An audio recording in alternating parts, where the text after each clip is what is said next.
إنا نحن نحيي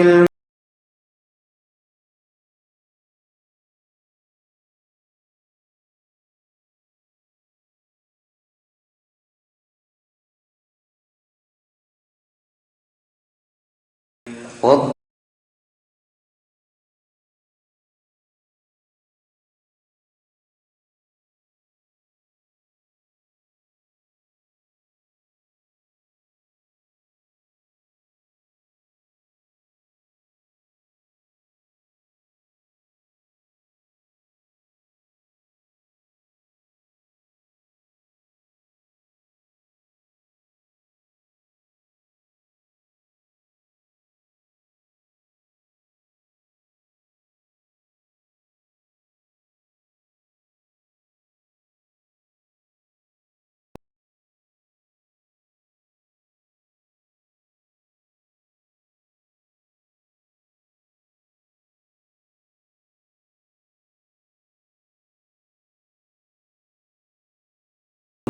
وما علينا إلا البلاغ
Where I come from, when I say good afternoon, people normally respond good afternoon. So I don't know where you come, but today you're here with us. So when I say good afternoon, you respond good afternoon, all right? So we'll start one more time. Good afternoon. Why don't you shake or fist bump the person next to you? Tell them karibu. Tell them karibu.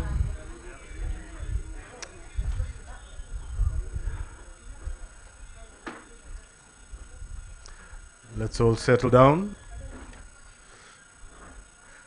I don't know if we have any more seats. If not, we'll just stand. Okay, so we'll organize for some more seats. Okay, good stuff. So, karibuni sana. My name is Flavor. I'll be moderating today's session. I'm a good friend to the late, but such is life, and we just have to roll with the punches. The main reason why we wake up every day in the morning is you as well.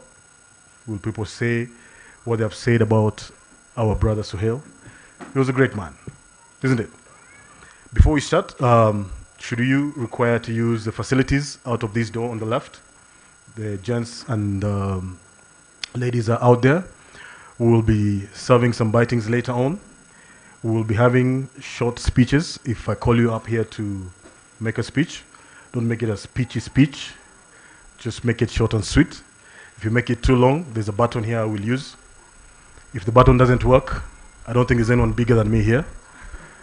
I will make use of the necessary force that is required. But it's going to be a fun evening, just catching up and remembering our great brother. Let me read for you something that I think you will recognize, or you will actually be able to identify with. When we speak, we can influence. When we speak, we influence. Whenever we speak, we influence. And when we influence, we change lives. When we speak, we influence. And when we influence, we change lives. And listening is the highest form of respect towards the other person. When you listen, you are actually respecting the other person, okay? And that person could be needing help. The highest form of listening is when the listener forgets about themselves and they become one with the speaker. So when you listen, you forget about yourself, you become one with the speaker. So that when you speak in such a way that others listen to you, and listen in such a way that others love to speak to you. This was the kind of person Suhayl was. When you spoke, he listened. And he listened very attentively, and he listened with his heart. That was the great man that is now the late, that we speak of in past tense.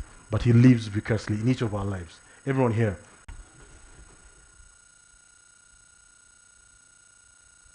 You understand? Just stand.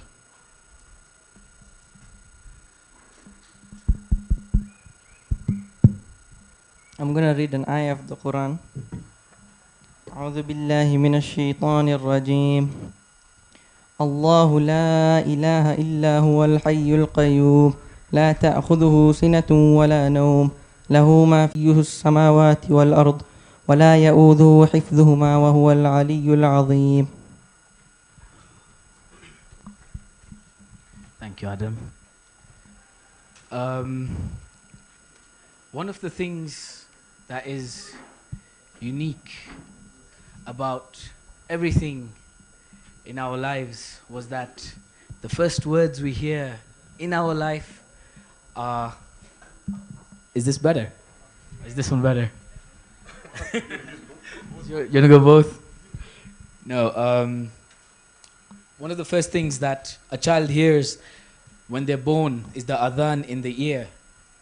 And the last thing that a Muslim is supposed to say on his lips is also the remembrance of Allah. That's why every event we always begin with a prayer.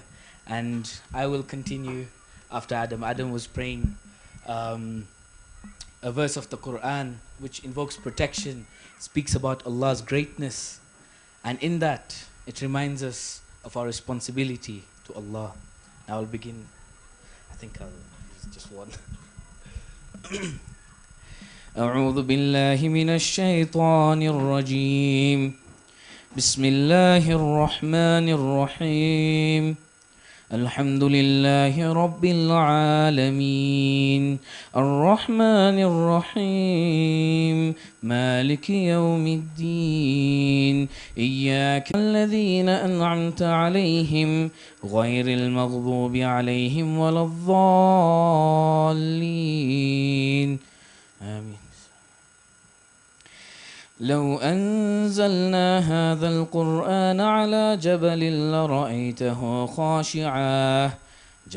لرأيته خاشعا متصدعا من خشية الله وتلك الأمثال نضربها للناس لعلهم يتفكرون هو الله الذي لا إله إلا هو عالم الغيب والشهادة هو الرحمن الرحيم هو الله الذي لا إله إلا هو الملك القدوس السلام المؤمن الله أما يشركون هو الله الخالق البارئ المصور له الأسماء الحسنى يسبح له ما في السماوات والأرض وهو العزيز الحكيم صدق الله العظيم. I think deep down, I think this is how Uncle Suhayl would have wanted to be remembered too, with a prayer at the beginning and a prayer at the end. I was asked to also give a small speech on center. Life is finite. It's short. And in that short time, one of the most difficult things in our religion is to memorize the Quran. Sorry? 6,666 ayats. And you have to memorize them. And because of Uncle Suhail's effort and Auntie Rehana's effort on their kids, today Sarah and Adam are amongst those who are about to memorize the entire Quran, which is one of the hardest things to do.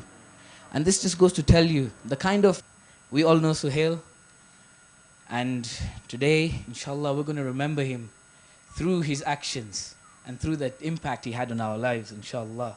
And this prayer was to remember him.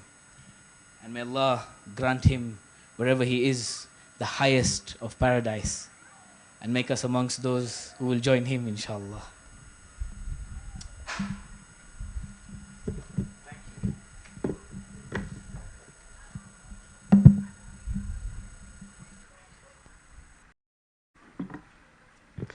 Thank you, Hamza. And just before you go on, I'd like to maybe introduce Suhail's children, if you will just stand, so that we may see you and recognize you.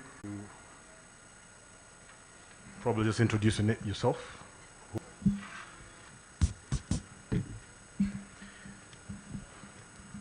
Hi everyone. So I'm Suhail's firstborn. I'm Sarah. Yeah, I'm Sarah. These are my siblings. Hi, my name is Sana. I'm secondborn, and thank you for coming. Third, but I'm actually the third. Hi, my name is Adam. I'm the youngest. So it's nice to have everyone here today, and we thank you so much also for coming.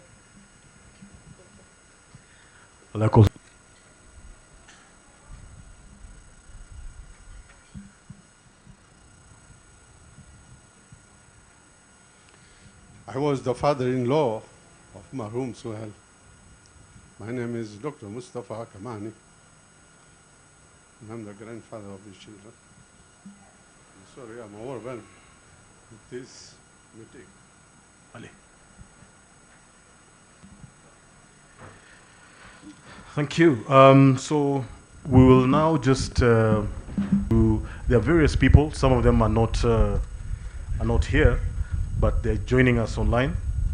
So we will now play 2 or 3 videos, and we'll start with Africa Online.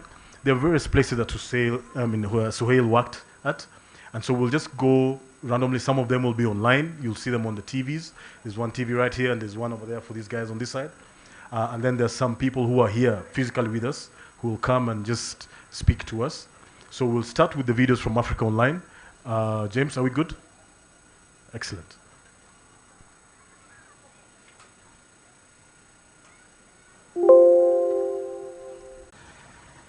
My names, because I couldn't find the exact words to describe our relationship and all those feelings involved in it. And you get to keep them even after the end.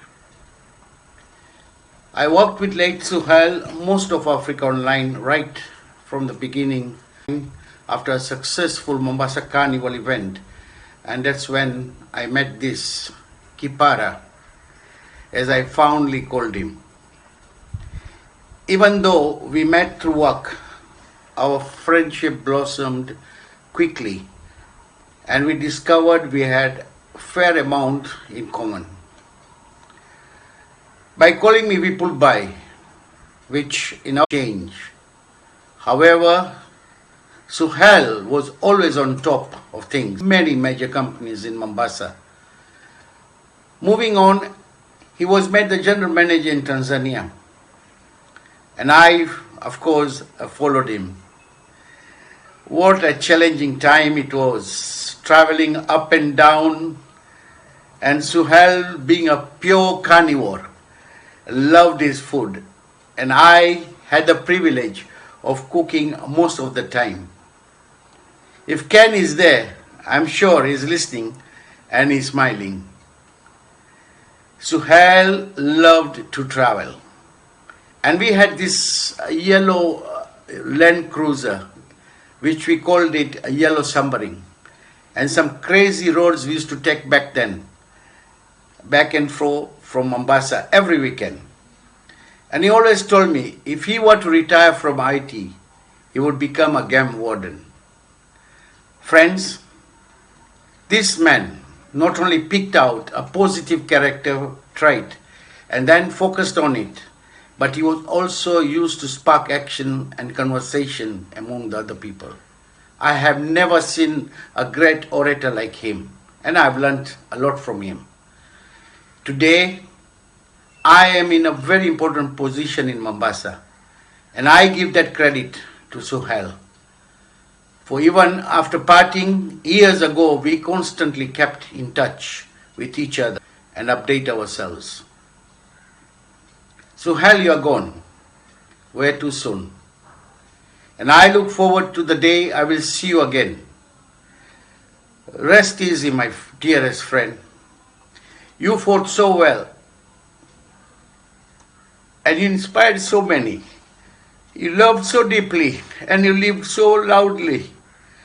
And no one that ever knew you can ever forget you, Suhayl. I never will. It was an honor and privilege to share the years we had together.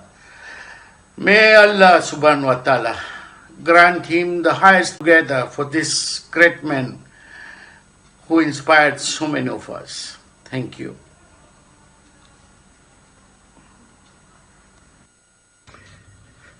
Greetings to all, and thank you for making time to be part of the celebration of the life of our friend who has passed on to eternity. Say, may his soul rest in perfect peace. Today we're celebrating the life of Suhayl Esmailjee, or Suhayl, or SE, as others would like to call him. To some of us, he was a brother, was a friend, and a mentor. Together we scaled through difficult terrains and came out victorious. Suhayl, for me, was a mentor who believed in me and gave me an opportunity to become a first-time line manager under circumstances that I thought I wasn't ready for. But he promised that we'll work on that together. We worked together through the challenges, through the difficulties, and in the end, we succeeded together.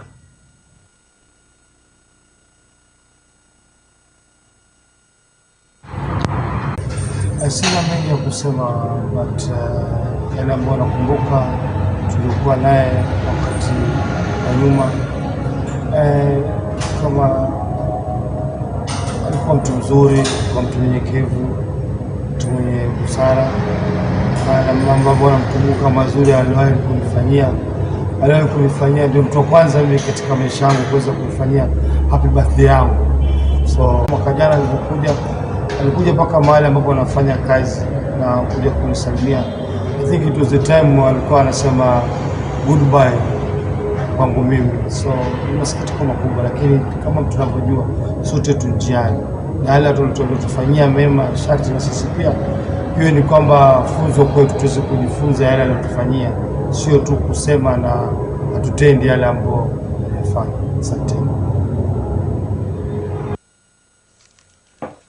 Hi all comrades.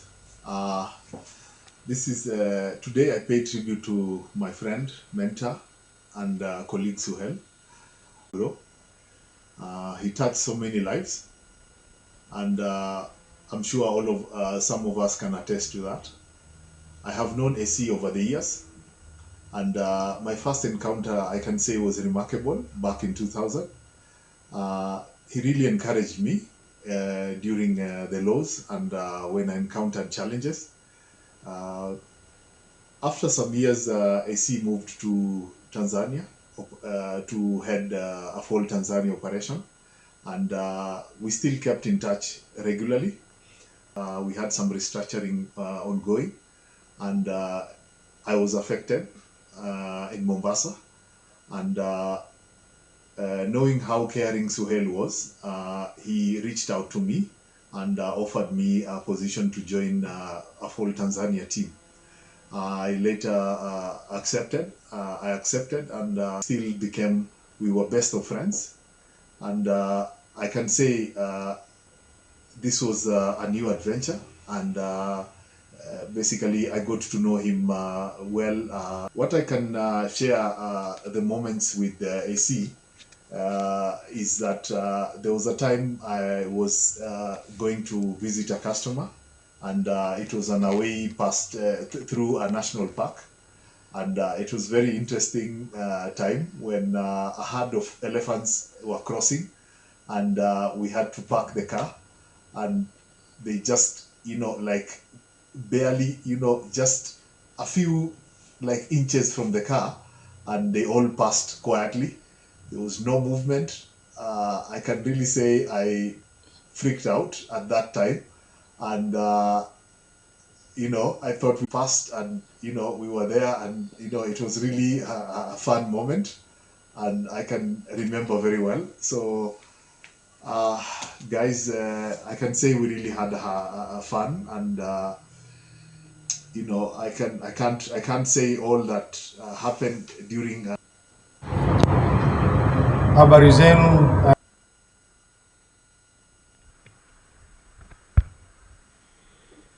That's ended, huh? Okay.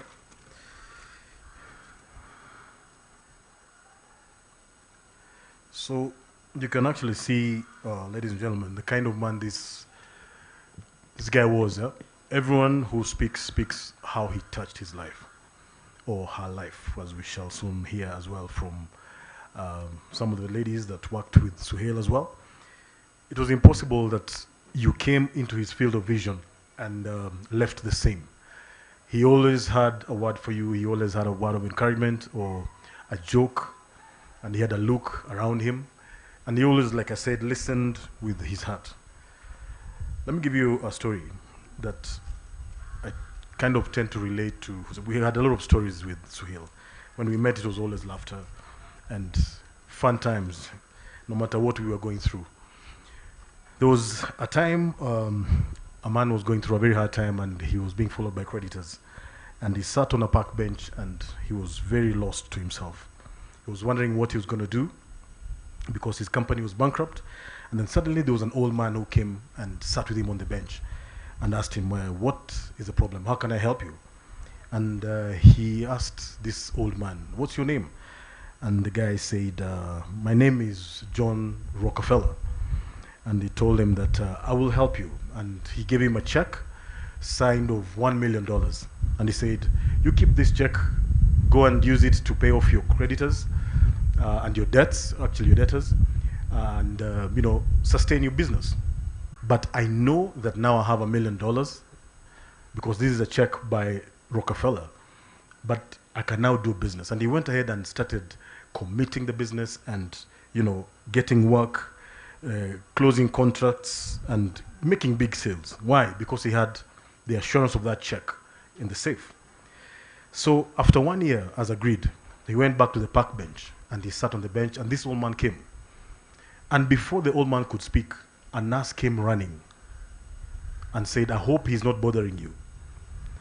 He normally sits on this bench and tells people that he's Rockefeller.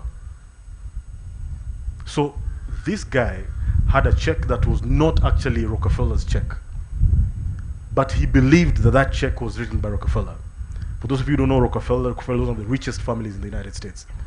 And he used the assurance of that check to trade, to rise up his business from ashes, and the confidence that he had was because of that check.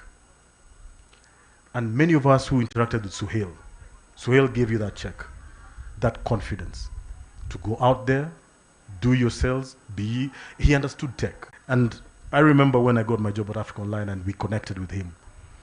I mean, it was quote unquote love at first sight. We never lost sight of each other. He gave me latitude to construct the department. I'm seeing some of my, you know, people that we worked with that are now, you know, doing well in society. And that's amazing. And that's the assurance that Suhayl, you know, gave us. And so I'd like to challenge you continually as we go, Suhayl, multiply that virtue in society, in your family, in your business, in your work. Let it always ring true, because this was a great man.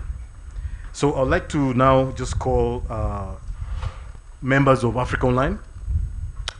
I think they'll come in this order. So there'll be Waidhaka, then Yusra, then Kamande, then Maureen, and then Paul Kuria. Okay? So there's Waidhaka, Yusra, Kamande, Maureen, then Paul Kuria. Okay? So let's start with Waidhaka. Where is Waidhaka? All right.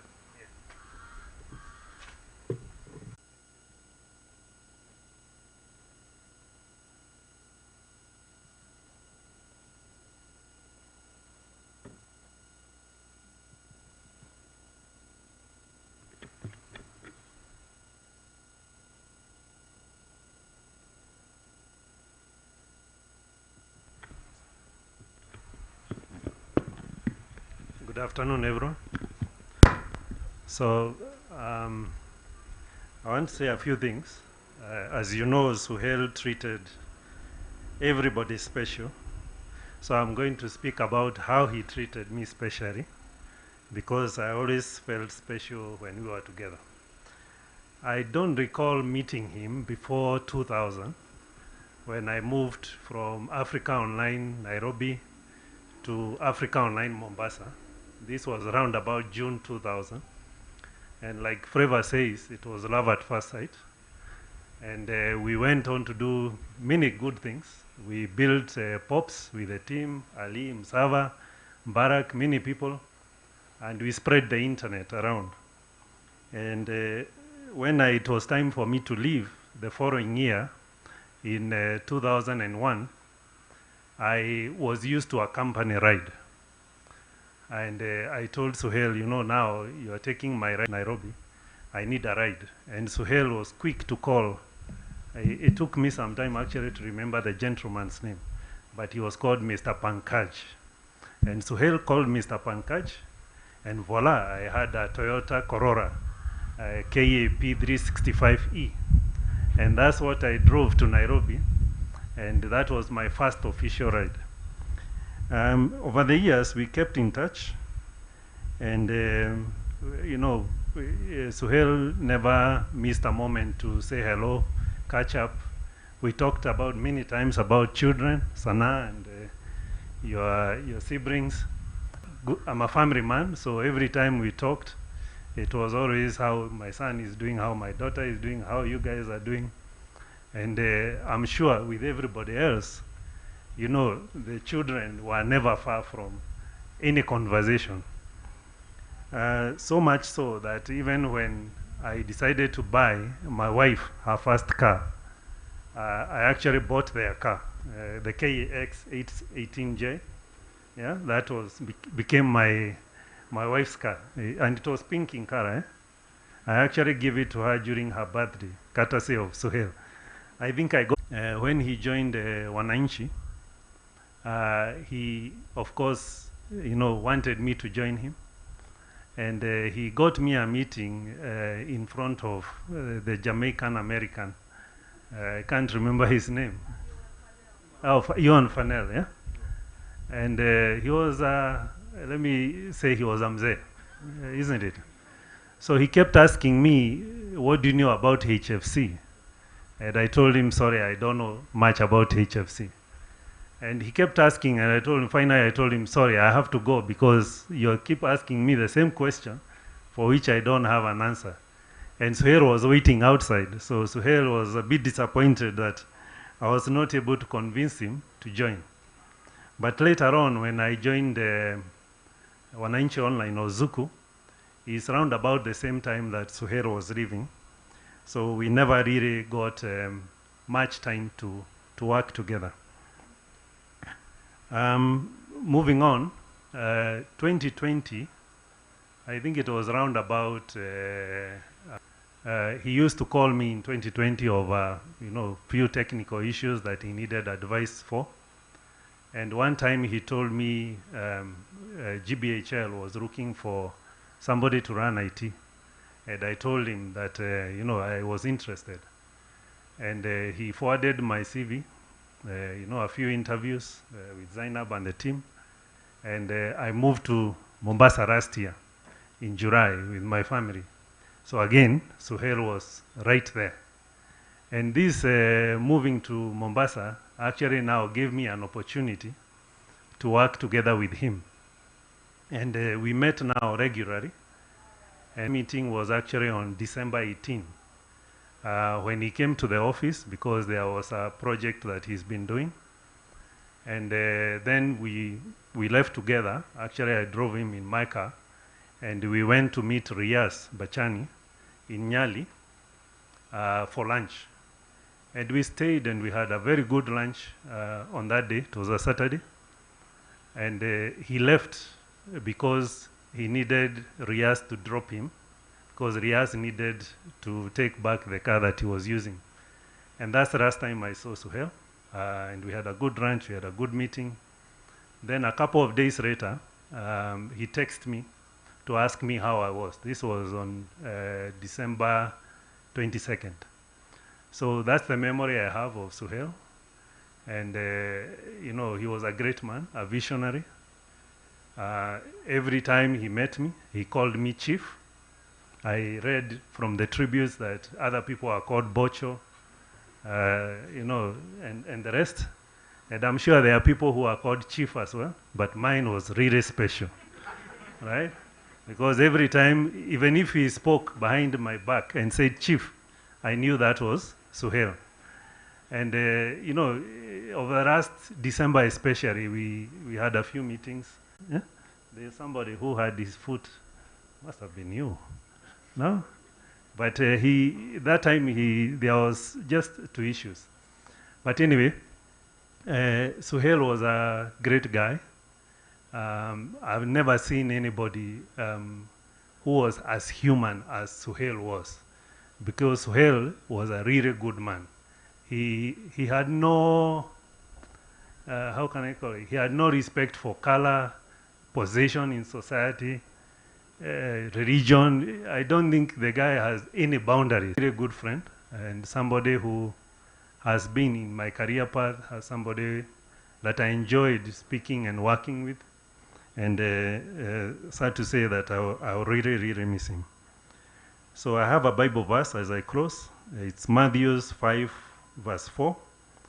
Before Flavor comes to switch off here, please do allow me to go to the end. And also forgive me if there will be anything that's repeated from the previous speakers, because this was Suhayl. Just as what our brother here, Wedaka, mentioned, he treated everybody the same. So if there's anything that's repeated, please forgive. It's just regardless of race, gender, religion, position, or color. This congregation here, and a few of those who joined virtually, are actually a testament of the same. I met Suhayl way back in 1999, initially in a very informal setup, and 3 months later, it's refreshing to hear Sana, his second-born daughter, talk about it a month ago before his demise.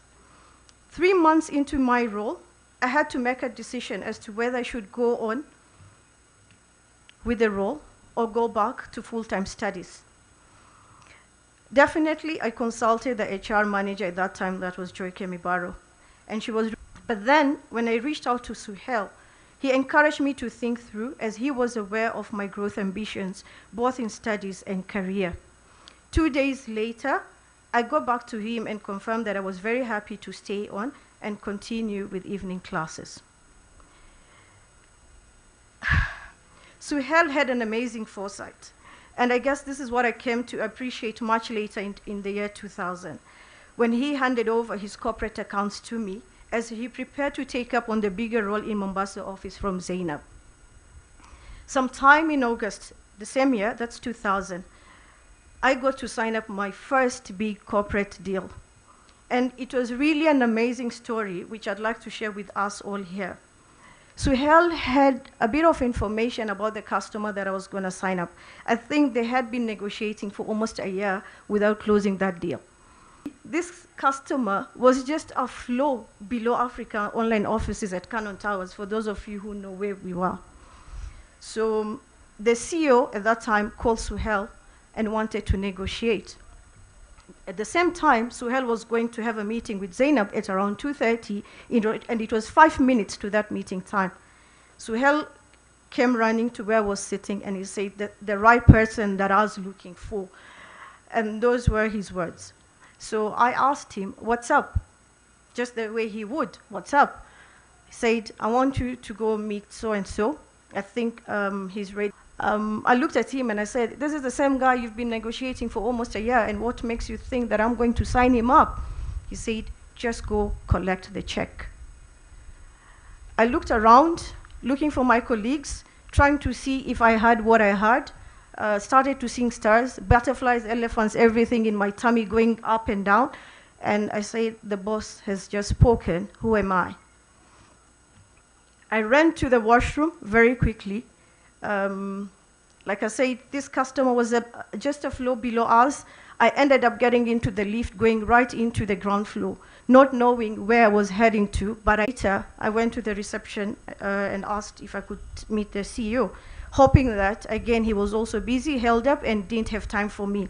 Little did I know that this guy was actually waiting for me with his finance manager and IT manager. Yeah. So I walked in and greeted them. Then I introduced myself. He looked at me and he said, were you sent by Suhayl? I said, yes. And he asked me, are you aware about all our discussions? I said, I know about the discussions that you've been having for a whole year, and I'm here to collect the check. The guy looked at me and said, what do you mean? I understand what we are selling, and I know what it is that you need. Then he looked at the finance guy, and I could see there was the checkbook there, and I know my brother Paul Courier will say anytime he walked with the check, it means he was ready to sign up, right, Paul? Yeah, so that was a clear indication that they were ready to sign up, and for me, I should just be ready and brace myself to collect the check. So I looked at the finance guy, and I said, looked at me and wondered, clearly this girl just came over to collect the check, nothing else. Then the IT manager posed a few questions, thinking that I wasn't sure of what I was selling. To his surprise, he actually confirmed that we were even ready to supply the service the following day within 24 hours. So guess what? I got a check, 12-month upfront payment, and plus many, many more. I went back, I took the confirm that indeed I had the check with me. I smiled and I said, I'm not so sure. Then he said, you know what? Boss said, hakuna kukaa kwa ofisi yako, nenda kwake. I looked at her and I smiled. I was very happy because I know what it is that I had achieved. I walked into Suhail's office and it was that look where, as a little girl, you want to break some good news to your dad, but you don't know how to. So I just showed him the check and he said, that's my star. That's the memory amongst the many, many memories that I have with Suhayl. Suhayl had an amazing foresight. And I think we can all talk about the things that he's made us do without really knowing that we could do it. Without the confidence that he built in us, we would not have done that. We had a great time selling together with my brother Daniel Okoth. I think he's joined in virtually, being referred to as Viduka Viwili by Komoro, one of the speakers with a blue t-shirt. Of course, remembering all the colleagues in that numbers crunching office today, Tony, Moses, Let Ketoyo, Kevin, Vipul, again, he was with us, Nyapera, Peter Wamute, I think he was in Tanzania as well with Suhayl at some point, ready to support us on the background and accompanying us to handle the challenging installations. With John Kamau facing the glass window, and I'm hoping, John, you can hear this because you don't have a chance to box me here, looking through the blinking systems, calling me a little girl each time I walked into that office. Suhayl created a happy, full of energy, high-performing team. While he was the boss, he called the men the boss, and the ladies my dear, whenever he needed our attention. And I'm now convinced that when Roy Burnett quote that great leaders create more great leaders, he definitely had Suhayl in mind. Because today here, we have many, many leaders with us because of Suhayl. In May 2001, some of us moved on and transitioned to UUNET, but remained as one family in Mombasa, together with Waithaka, Salva, I'm not so sure if he's here, Barak, Patricia, and Makai. We never felt that separation from Africa Online, or a fall as we call it. While we had a very professional and solid relationship with Suhayl, I also looked upon him as a big brother that I never had. My brother-in-law for having married my big sister Rihanna, and when he decided to support Ali B, as he would call him most of the times, in convincing my late dad to bless us in marriage, he became my brother-in-law squared.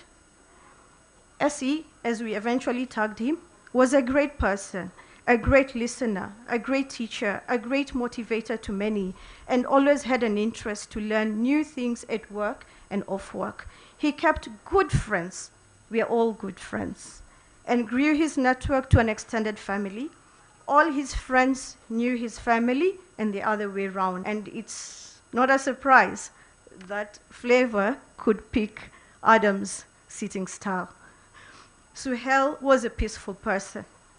I have tried, really, really tried, to recall a day and a moment where Suhayl was crossed. Until this moment when I'm standing here, I can't remember any. He always had a way to get things done with all of us, different as we were, and promoted fairness in his judgment as a leader. To Mama Suhayl, Mama Rehana, Baba Rehana, you only know the loss of losing a great son, filled by your great, loving, great children, grandchildren that Suhayl has left with us. To Sarah, Sana, Sabiha, and Adam, as you accept Allah's will in your different ways, we pray for you to be inspired by your dad's love, to live stronger, achieve your dreams, continuing to do good, be kind, and be there for each other, always and forever.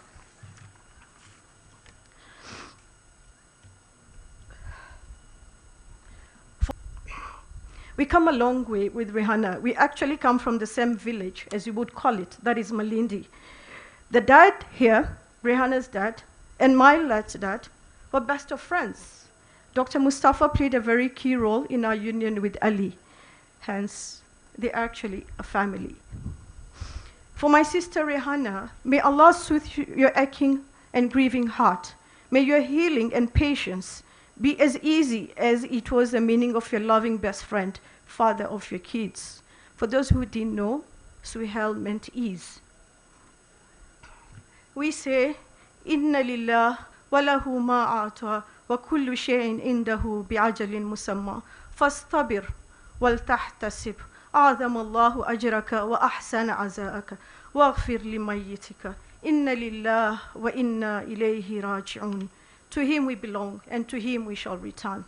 May Allah have mercy upon our brother Suhayl. May he elevate his station to be amongst those guided and the most favored. May he enlarge his grave and shed light upon him. Ameen Ya Rabbil Alameen. Thank you all for listening.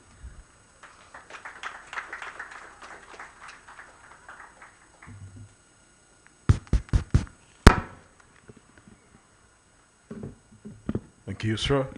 Very touching words. And as we go on in the evening, I just like to, again, keep reminding you, we're not here in mourning. We're celebrating a great man, okay? And I'd like just to reassure the kids, Adam, Sana, Sarah, Subia, that all these guys you're seeing seated here, these are your uncles, okay? So your uncles, these are your aunties, and should you need anything, because of Suhayl, his blood flows in you. What I would have done for Suhayl, I'll do for you anytime, and I mean it, okay? And so do all these guys. I'm sure they carry the same. Should you need anything, any assistance, any support, you want to talk to a man, Adam, please. We were supposed to actually have a meeting with you, and so did he tell you? There was a mentorship program that I have that he needed you to attend, and yes, he mentioned it, okay? So, for all of us who are here, these kids, they're not kids really, but this boy and girls will need our support in many ways beyond today. And let's be open. Let's keep tabs. Let's find out how they're doing. Let's encourage them. Let's uphold them. All right? I'd like to welcome now Commander. Is Commander here? Please.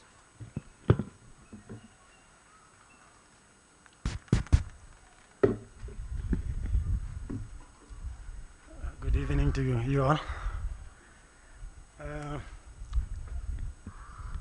It is very touching to hear all the good stories of what Suhayl did while at Africa Online. I worked with Suhayl in the late 90s to the early 2000s at Africa Online. He was in Mombasa, and I was at the head office out of Nairobi. I was the first full-time employee of Africa Mombasa subsidiary. We worked very closely together over the years. When I say he was a business leader, all the stories we've had here shows that he was a business leader. Suhayl was very thorough in his business planning and execution. He was a great leader of people, as you've heard. We are a company of young people. All of us were, people in the company were in their mid-20s to early 30s. Most of us were single and married. So we were a company where we had ambitions of bringing the internet to Africa. It was just starting elsewhere in the world. And it was a select group of people because many people who joined the company at the time had a vision and to start the company. We were very eager to have people who could be able to establish and grow the company and meet its ambitions. We are young people who had made a lot of promises to investors. People who had much more business experience than we had. But it took the daring of leaders like Suhayl, he was one of them, to be able to go boldly. Those sales, we needed them a lot, the people who are selling, to go for it and prove that we could be able to establish a business and become successful. So we are a company of young people with great dreams of realizing what the internet ultimately became today. But there were many barriers. Poor telecom infrastructure, restrictive regulations. The government did not want the internet to be around at the time. And procuring the latest technology. The internet was a fast-growing industry, and we needed to get things were changing quickly. But there was no communication at the time. Today, I'll also, and then fax it or deliver it by hand to sell a digital solution. And if you sold an account of email, then they'd ask you, you have to do this presentation in a board meeting for just one email address in a board meeting. And they'd want to know that now they have a fax machine, and now you are selling this thing, and now they still have to print it. But we needed the daring of people like Suhayl as leaders to be able to get through these initial barriers and be able to convince the market that there was a product that we could use and could create a business and create employment and create investment opportunities for people. So for Suhayl, for me, Suhayl was a great ally in helping build up an African internet company. He was very organized, presented his ideas thoughtfully and clearly, and got things done. Suhayl was very clear in his mind. He thought very clearly what he needed to do. It was very easy to work with him.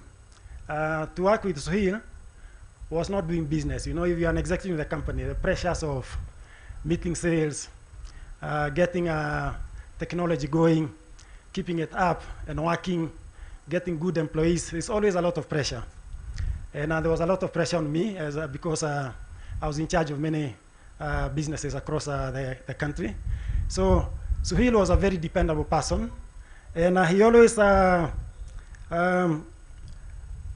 was very cheerful in whatever he did. So whenever he made a call, it was always a lot of cheerfulness. So to work with Suhayl was not like working. It was like a social event every day. So I really loved making a phone call, which he did often. And often when I visited Mombasa, it was very exciting times to be there. So we had a vibrant company-wide culture of working hard and having fun at it, and Suhayl kept it alive in Mombasa. Our professional friendship lasted beyond Africa Online, and we kept in touch from time to time. He joined Zuku later on, and later on the people at Zuku talked to me to see if I could join the company in some capacity.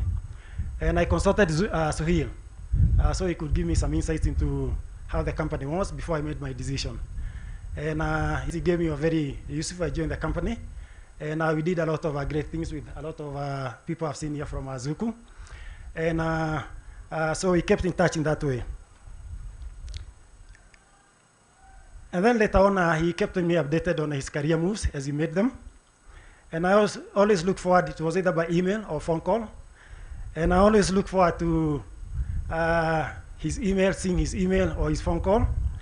And like Waidaka, he always began his email or his call with, "Hey Chief," and then he went on to what he wanted to say.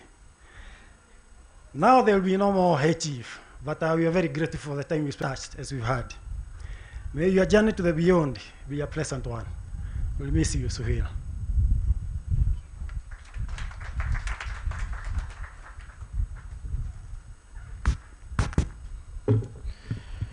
Yeah, that was Suhayl for you, man. It just hit me that everywhere Suhayl worked, he dealt with investors. And there was always that plan back to, you know, you'll hear about them from other people who will come here, but the meetings were just chaotic. But he had a way of balancing those meetings. They were beautiful. They were really beautiful meetings. And right from Africa Online to, I remember Gems, at the time I think it was it Sana? Were you in Gems? With Tamasha? All of you guys, huh? Yeah, and we were dealing with some investors from Dubai who had no idea about this African market, but wanted to instill the Dubai culture here. And Suhayl kept telling them how we do business is different, but they insisted. And at that point, I just said that it's not tenable. I remember Suhayl also called me to join Wananchi. I had a meeting with this old man called Yuan. And that was the point of departure because I couldn't understand him. Honestly, I couldn't. I mean, he talked in slow motion. Suhayl had the patience for him, I didn't. And that was the point of departure because Suhayl had a knack of calling his boys to wherever he went. Where he went, he called. Where he went, he called. let's be like that as well. Let's develop each other. Let's not be, you see, the wind is blowing right now. Can you hear the wind? When God makes something on this earth, he never creates for itself. When God created the sun does not need heat. We need the heat to heat our bodies, and for vitamin D. When he created the wind, he creates the bodies, and for pollination. When he creates the river, he creates the river for refreshing and for watering the plants. So the moment you start thinking that you are created for yourself, that's the point of departure. That's when you fail. God never creates anything on earth for itself. He created you for somebody else. You hold somebody else's purpose in you. So help the next person, the person sitting next to you, the person who is asking for something. Be that blessing. That's who Suhayl was. Suhayl always lived out of himself. He understood that when God creates, he creates you for somebody else. Okay? I'd like to invite now Maureen. Just come and give a few thoughts.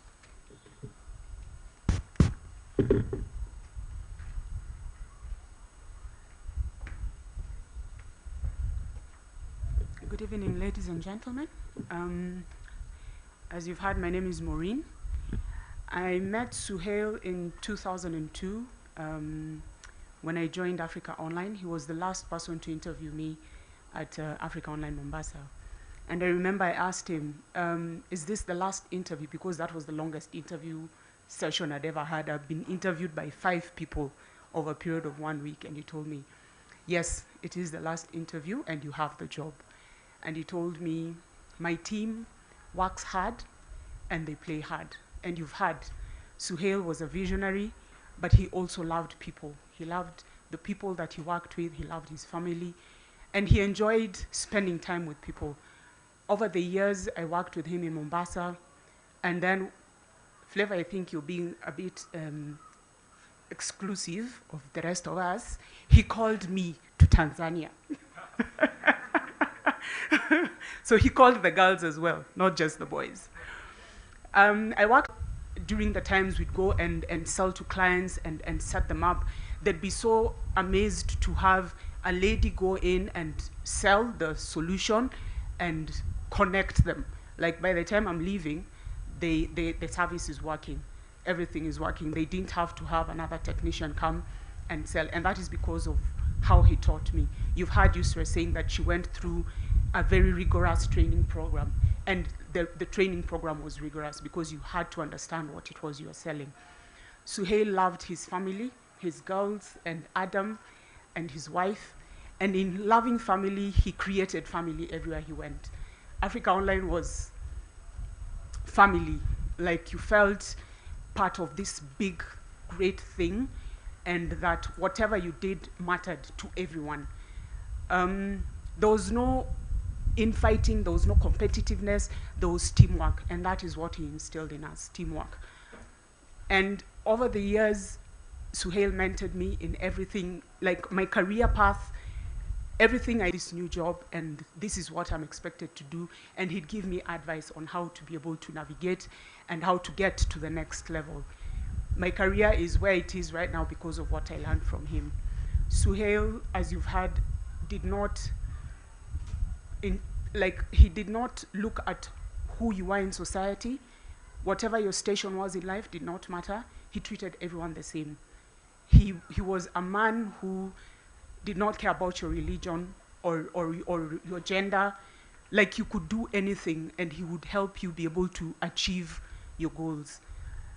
Suhayl was my mentor. He was my friend.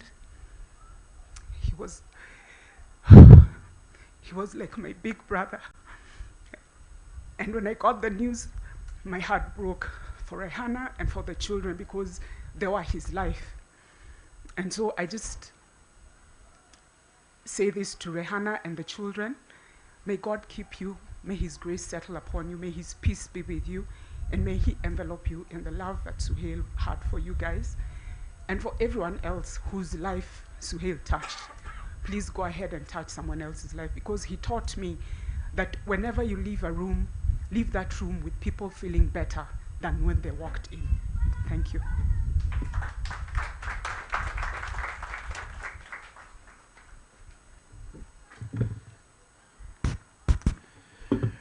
Good stuff. Thank you, Maureen. Indeed, Suhayl pulled even the girls. When I said boys, it was analogical for his people, you know what I'm saying? His people. You know, when we joined Africa Online, that's the first time I knew about, you know, acronyms in terms of names. Africa Online is where I knew I could be called FM. Of course, Bocho notwithstanding, but FM, you know, AC, PK, TK, WB, you know, KG. I mean, we sounded like movie stars, man. So, and I think he really, you know, cultivated that culture of just ease and beauty. Like what Commander said, that, you know, when you went to work, you really looked forward. It was just an adventure every day, you know. And as we continue eulogizing him, I mean, let's just remember the goodness of this man. He was an amazing man. I'd like to welcome PK, Paul Korea himself, to come and talk to us.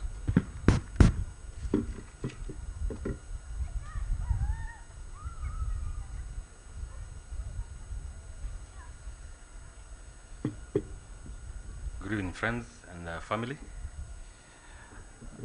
I want to say just a few words about this great man, Suhayl. And I met Suhayl in 2006 when I joined Africa Online. And at the time, he wasn't the main manager. But after like 4 or 5 months, he became the general manager, and I was reporting directly to him. So I found this gentleman who had this passion about business, a lot of push to make things succeed, and every meeting you'll meet and go with him, it's all about, can you do better? He pushed everyone into doing things that you didn't think you'd be able to do. And being now the person who was in charge of finance for him, I found it very interesting that I had a manager who almost was challenging me in terms of finance. He had this aggression about himself and getting the business to do better. But every time he would ask and question is, do you think you're being too aggressive? But because in his mind, he could achieve virtually everything that was possible to get. He pushed horizons, new products, new business lines.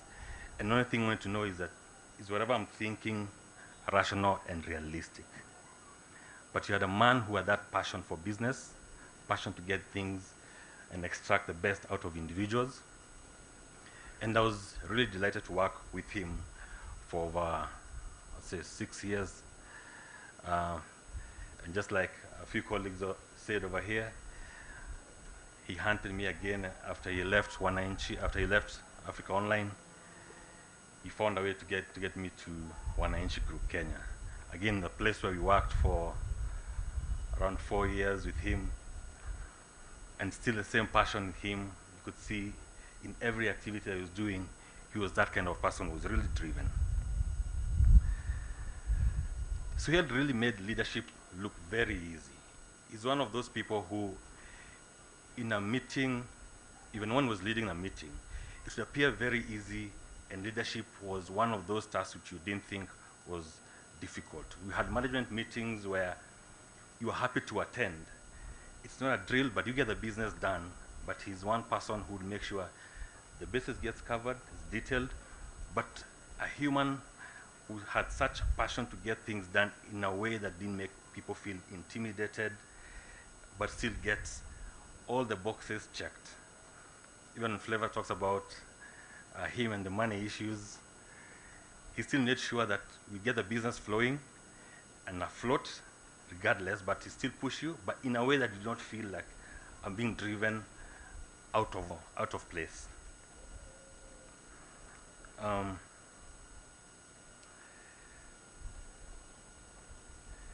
Suhayl saw an opportunity in many people, and he'll move with them wherever he went. If he identified an opportunity where it would meet your set of skills, he would never fail to point it at you. And that's why I think you find lots of colleagues here who worked with him in various places. I work with him Africa Online and Wananchi. I know a couple of people here who work with him in Gems, Wananchi, Zuku, and other places. So he was this kind of a person who would make sure that if he can be able to get you to a place where he knows you can fit, he will not let the opportunity pass without him involving you. And that's one thing that you don't find in most places. Someone who is genuinely happy to get you to a place where you'll succeed and doesn't fail to show you. Suhayl was one person who would be able to empathize when you're having a challenging moment, but more importantly, he would even be able to celebrate with your successes. It's not often you find people who celebrate with your successes and help you to do the best and become a better person than you are. So I'll miss Suhayl personally. He's a gentleman who we've had conversation many times about business and non-work related issues. He was a friend, and he would take time to find out how you're progressing, both at work, off work, having challenges transitioning from work, having a rough patch, and that kind of person trying to connect you with opportunities. This is one person who'd really miss. And to the family, I really pray to God that He'll give you the strength to be able to move on and do all those things that He would have loved you to do. Thank you.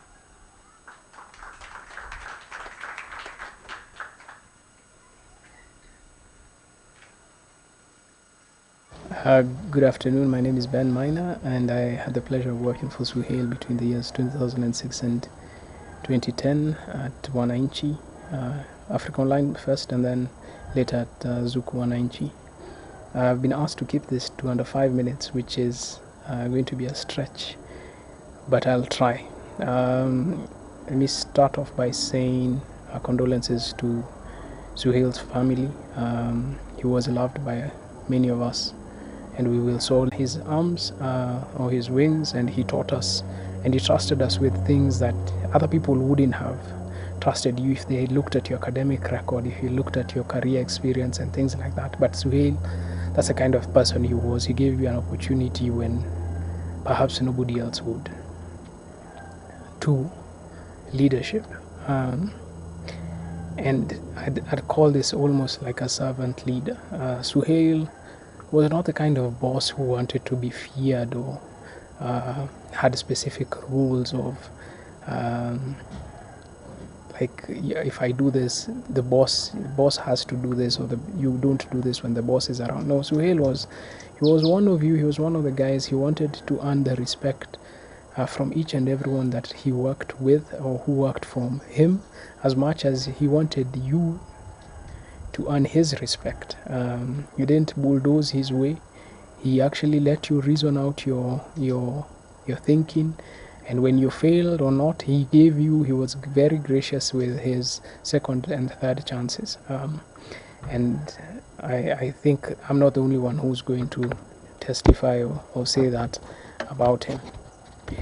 Number 3 is communication. Suhayl also always had a notebook and a pen. Back in the days, it was a green pen. I don't know if he was still using a green pen later, but Suhayl was a brilliant communicator. He would take a very complex subject, a very difficult assignment, and he would break it down into simple, clear objectives, clear tasks. If it was a business strategy, it was a very clear strategy, very one. His notes were so well done that you felt like saying, can I take a copy of what you've written? Because I think that's the best explanation you could have of what you've been asked to do. So he was a very brilliant communicator, and he will be missed for that. And then lastly, I'll say, is friendship.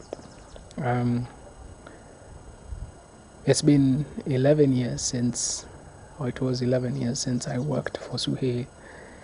But no year passed when he didn't send me a message, he didn't check in on me, and even he checked in with me to check on other people. And that was the kind of thing that kind of solidified who he was. He cared about the individual more than he cared about you, the person who worked for him, and the work that you were doing for him or for the organizations. He actually really did care about the people. That I think we, as those who are left behind, should take in heart and use them in the future. That we should be our brother's keepers. We should continuously check on each other. Yeah. My only regret is I spoke with Suhayl in September of last year, and at the time I was not in the country, and I promised him I'd reach out when I got back, but I got back and I forgot to message him. But I actually told someone to reach out to Suhayl, I think 2 days before he passed on, which just kind of, it saddens me because it makes me realize that there was a reason why I thought about him on that day. Suhayl, you will be missed. And thanks.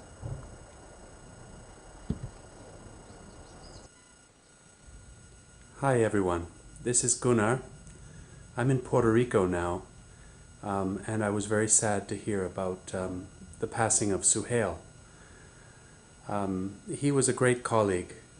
We worked together at Africa Online, first when he was in Mombasa, and then when he was down in Dar. And I have very many great memories, and Suhayl, you'll be sadly missed. Godspeed. Hi everyone, this is Gunnar. Thank you.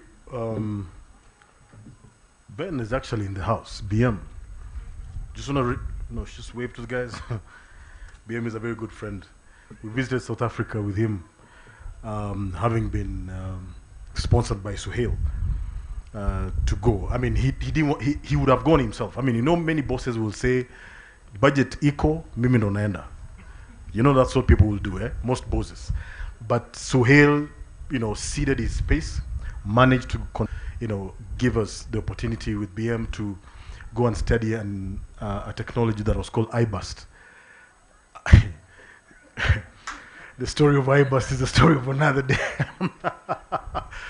Well, it was just, it's a whole novel on iBust, but we'll probably, over Nyama on a different day, we will share those stories. I really admired Suhayl's commitment to studies. I mean, I remember he was doing his master's from the, University of Warwick, right? And he inspired me to do my master's degree that year, 2007. We sometimes, because I'll go to his office and he would say, Bocho, mazema somo bana, kali! And sometimes, you'll find him seated like that or like this. Like that, or with his left leg on his knee, and he's in thought. And so he inspired me to do my master's degree, and he inspired very many people in very many ways. So as we go on to celebrate this great man, memories just come flooding back on very many spaces, very many things that we did together. I'd like to now move on to, that was Africa Online. Since we started, you can imagine, huh? So I'd like to now change gear into Zuku. Some of his colleagues from Zuku, just make it short. Ken Murage and Kihara. So we'll start with Ken. Please come.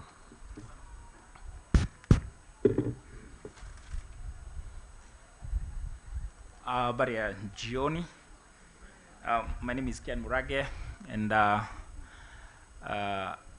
I'd like to take this opportunity to first give my pole to the family again, and it's a loss to the family, but again it's also a loss to some of us who had an opportunity to work with SE.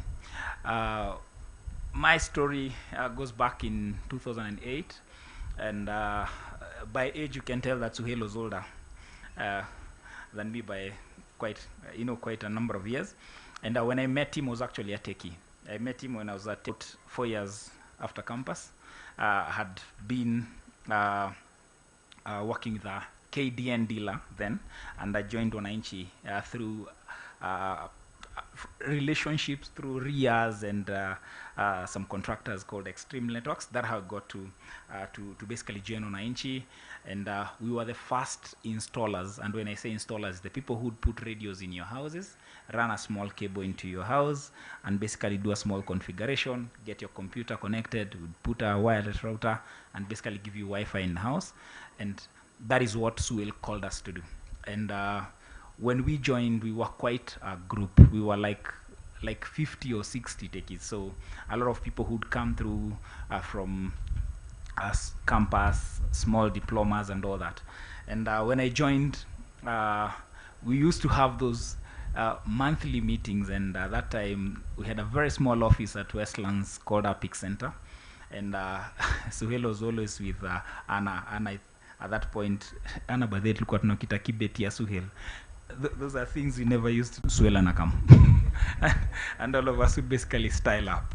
But as soon as Suhayl landed in there, remember we were such a huge team, about 60, 50 young guys, and Suhayl was always there every month for a monthly meeting to motivate us to push our installations. And as you mentioned, iBurst, we recovered those black boxes, a good one. We converted those customers, courtesy of Suhayl. So into growth, personal growth, and at some point, Suhayl said he needed an elite team of techies, and these are the people who would basically work into VIP homes and basically what would be high value customers. And through the normal reports that we do, he picked the three of us. There was myself, there's a colleague of mine is called Ibrahim, and a gentleman called Emmanuel. So Suhayl said that he needed elite teams, and he knew who he wanted. So he basically, through our supervisor, basically picked our name, and he said, these are the guys that I want. So we were called in. At that point, proper new boots. Remember, guys had their boots, their overalls and everything. We were given new boots. Actually, cars were changed to new plates. We even looked like elite. Technically, we were elite. And Aaron could confirm that we converted a lot of customers for him, the VIP customers. And through that, Suhayl actually picked me up to be a supervisor. And that was my first role as a person who would be in charge of others. You know, mimi ndo boss at one point. So he didn't stay long, and true to it, and I've seen people talk about him, and now understand why the people who, after Suhayl left me, he actually left me in people who joined later when I was actually at Wananchi and actually took care of me. Mr. Kamande did a good job to identify me from a group of quite a huge team. We were outsourcing the entire technical team. I think he only picked 4 of us. And that team, again, Ibrahim, myself, there's an Asian guy called Naran, and there's a gentleman in Nakuru called Sami. Kamande picked that group. Now I understand where all that came through. Kamande understand the influence that Suhayl had to the people who worked with me. To this point, I think that those are my roots. I've told you, I came from down there as a techie, courtesy of Suhayl, identifying the skills that we had at that point. I'm now the deputy CTO at Wananchi Group across the 5 countries, and I think we can only give it back to SE. Thank you very much.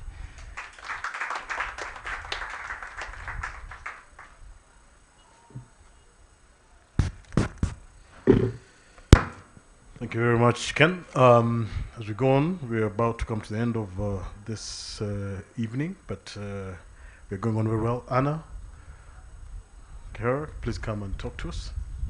Asante.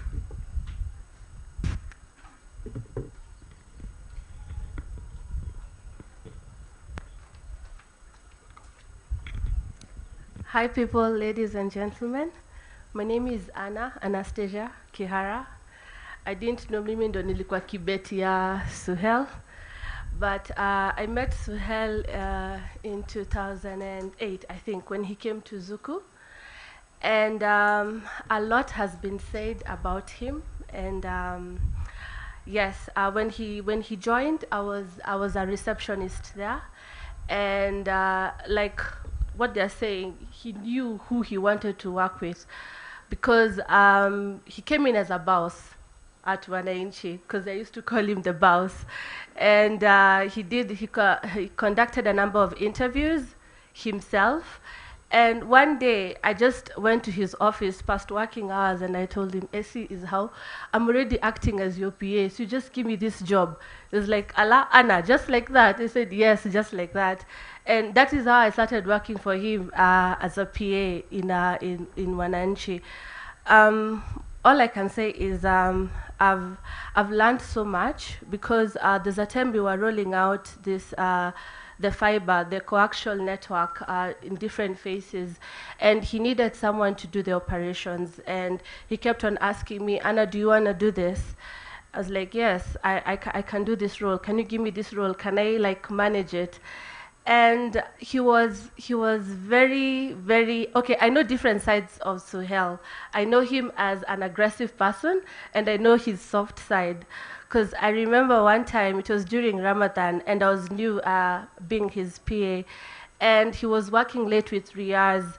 I just went to finance guy, and I was like, "Is how I need money." And Anna, money for what? You know, your boss needs to send this money. I'm like, "My boss is fasting. He's working late, and he needs to break his fast, and he cannot go home without breaking his fast. So you better give me this money." And he gave me money, and I rushed, and I bought him some snacks, dates, and the like, samosas for breaking his fast.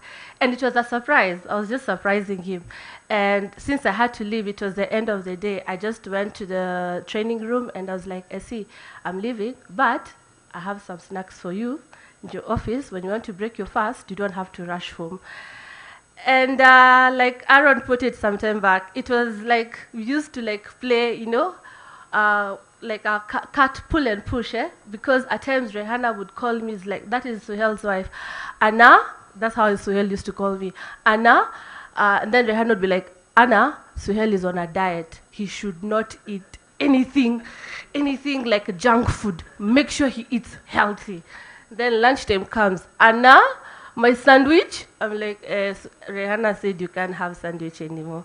"Anna, I'm telling you to go get me my sandwich." You know, so we had to, you know, fight all the times. But I could not be where I am right now if it was not for Essie. And one time he just told me, "You know what, Anna, I don't have any other interests, but I have your best interest at heart." And when I was like becoming his PA, he was like, "You know what, you have to change the way you talk, the way you address people, you have to change the way you dress, you know." And I really, wow, I don't know what to say. When I heard that he passed on, it was, I know his birth, you see, I'm confused. I don't even know what to say, because I have so many memories.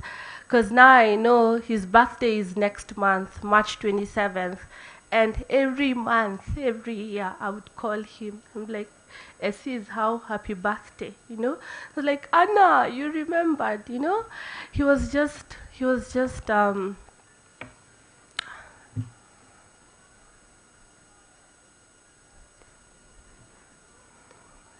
I don't know. I have so many fond memories of him. From him calling me at 5 a.m. and I'm sick. I'm like, "Suhayl, you have medical cover." Like, "Can you check whether it's working?" I'm like, "Definitely it's working, but I'll check," you know? And I've left my wallet in the office, and it's a weekend, and that time I'm really hammered. I'm so hungover. It's like, "I need you to bring my wallet." I'm like, "Can I use the money in your wallet to take a cab?" He'll be like, "Go ahead, Anna, you just get my wallet home," you know? And one thing I know for sure about Essie, his family came first. Like, even if, like, I left the kids like this, so they can't remember me. It's like, "Anna, I can't come to the office. Adam is sick. Anna, I have to visit the dentist. I don't know Sana or Sarah," you know? And he would be like, "Bring the checks in my house." Like, our relationship was so, I can't even explain it. He was like, "Don't know what, you know, the two of us have." And I usually tell people out there, being a PA is not easy, because if there's no chemistry between you and that boss, it will not work. That is one thing I know about being an executive assistant. And when he left and I stayed behind, then he went to Ericsson. he called me. He was like, Anna, I'm now at Ericsson. What do you think? I was like, ah, man, I just got a job at PW. Let me try fly on my own a bit, and then we'll see how it goes. So like what the rest of you have said, like he could identify the potential in people, and he did not want to leave anyone behind, and he kept on empowering people. I would say Suhayl has done so much for me, honestly, so much. Even after getting that job, I was like, you know, now I have to move houses. I don't have that money, so you'll give me a loan. It's like, how will you pay it back? 3 months installments, cool. You know, he was just easy like that. He's a dad, he's a friend, he's a boss. He wants the best for you. He was just an amazing man. And what, like the saying goes, like, God takes the ones he loves most because he does not want to see them suffer here on earth. So I believe Suhayl is in a better place. And he's smiling down to us. Thank you.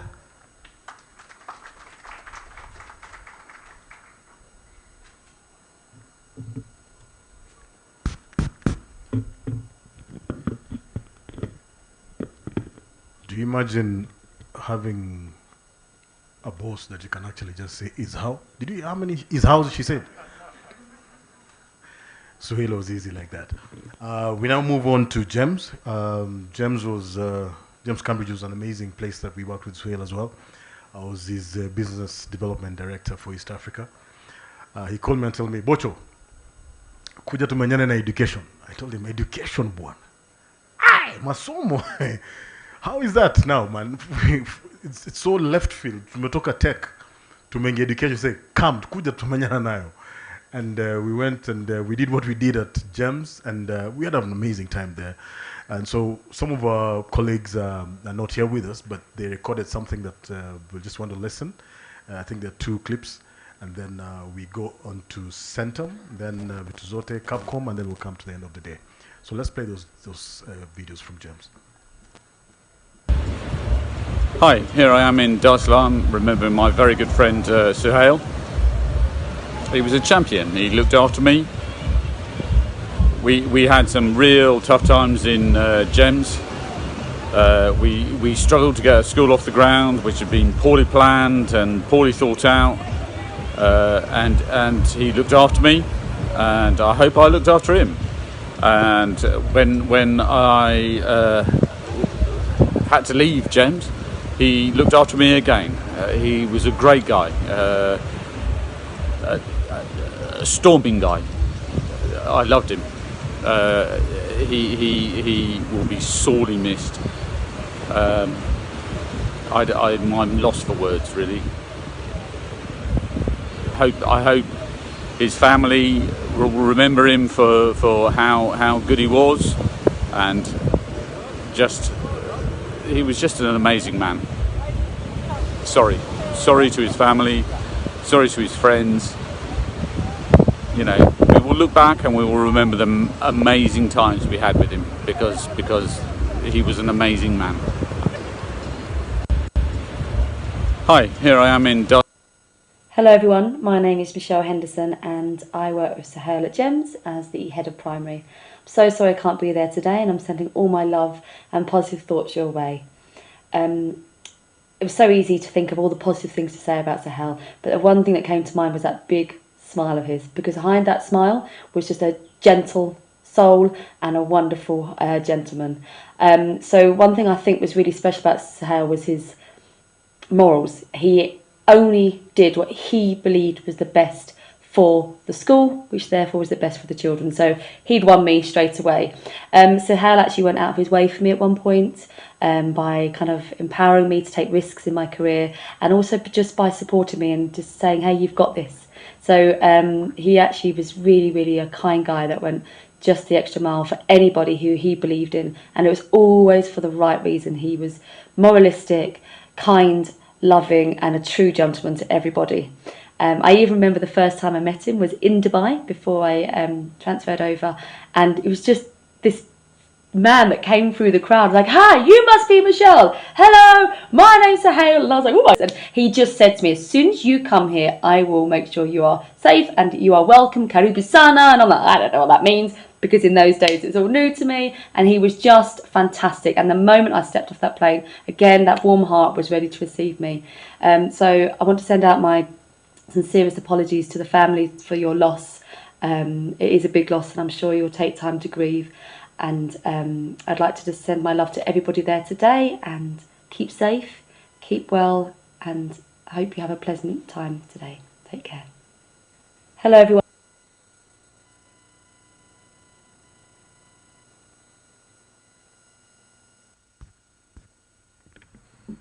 Do you guys remember those guys? Adam, Sana, remember? Yeah. Great. I'd like to welcome now my brother Hamza to come and say a few words. Few words, Hamza. A few words.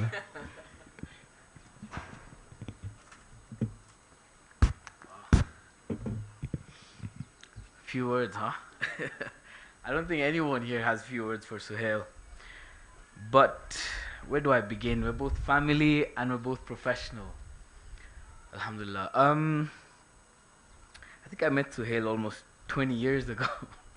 It's been so long I've known Suhayl. How old were you? Sarah, you were in madrasa, weren't you? Even my sisters were in madrasa. It's so long. I was probably 15, 12 years old, something like that. Yeah, Adam was just born. Alhamdulillah. I'll tell you my story of Centum to begin with before I get to our personal relationship. And I think it was 2 years before we had spoken to Suhayl. There was a time we just, I don't know, you move on in life, you move on. And we had shifted from one area, so we hardly met. Randomly, at this point, at a certain point in my life, this is about 2016, at that point in my life, I was at my worst. And randomly, out of nowhere, Suhayl comes for dinner. You got some talents. Why don't you put them to work for me? And I was like, what? It's like, yeah, you've got good oratory skills. And he's like, and I'm like, man, I don't know what you're talking about. And he says, you know what? I'm going to give you a call. And he leaves that dinner. 6 months he hasn't called me, by the way. So I'm like, oh man, he was just, he didn't mean it. And then randomly one day I'm selling something and he calls me. He's like, wait, next week on Thursday. And mind you, that weekend is Eid. So on Thursday he's calling me and he's like, yo, you gotta turn up at Centum. And I'm like, where is that? He's like, Airtel Towers. I'm like, okay, fine. I'll think about it. He's like, no, you don't have a chance. Either you take this or you'll never get this again. And I'm like, oh, okay. So I had to balance between selling and attending Suhail's interview. I go there, I'm expecting, by the way, I turned up in shorts and a red striped shirt. Everyone else in that room, 157 candidates, are wearing suits, ties, coming degree folders. I'm there with shorts and a shirt. I'm like, oh my God, am I in the right place? He called me for a Google Digital Skills for Africa program. I didn't even know what I was going for.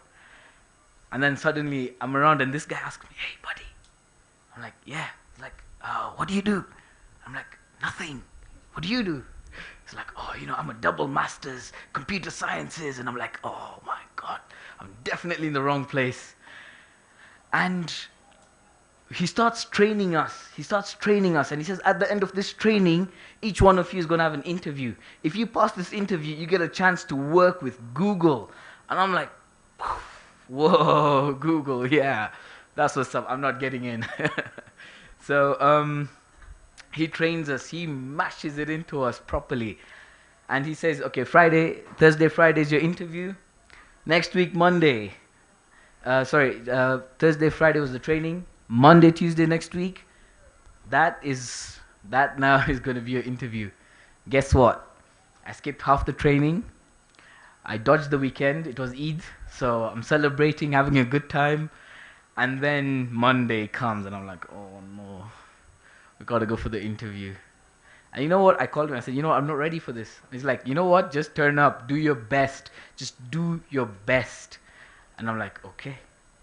So we enter a room, there's all these people sitting there, and he makes me sit in front, 8 people, in the front 8, and he says, you know what?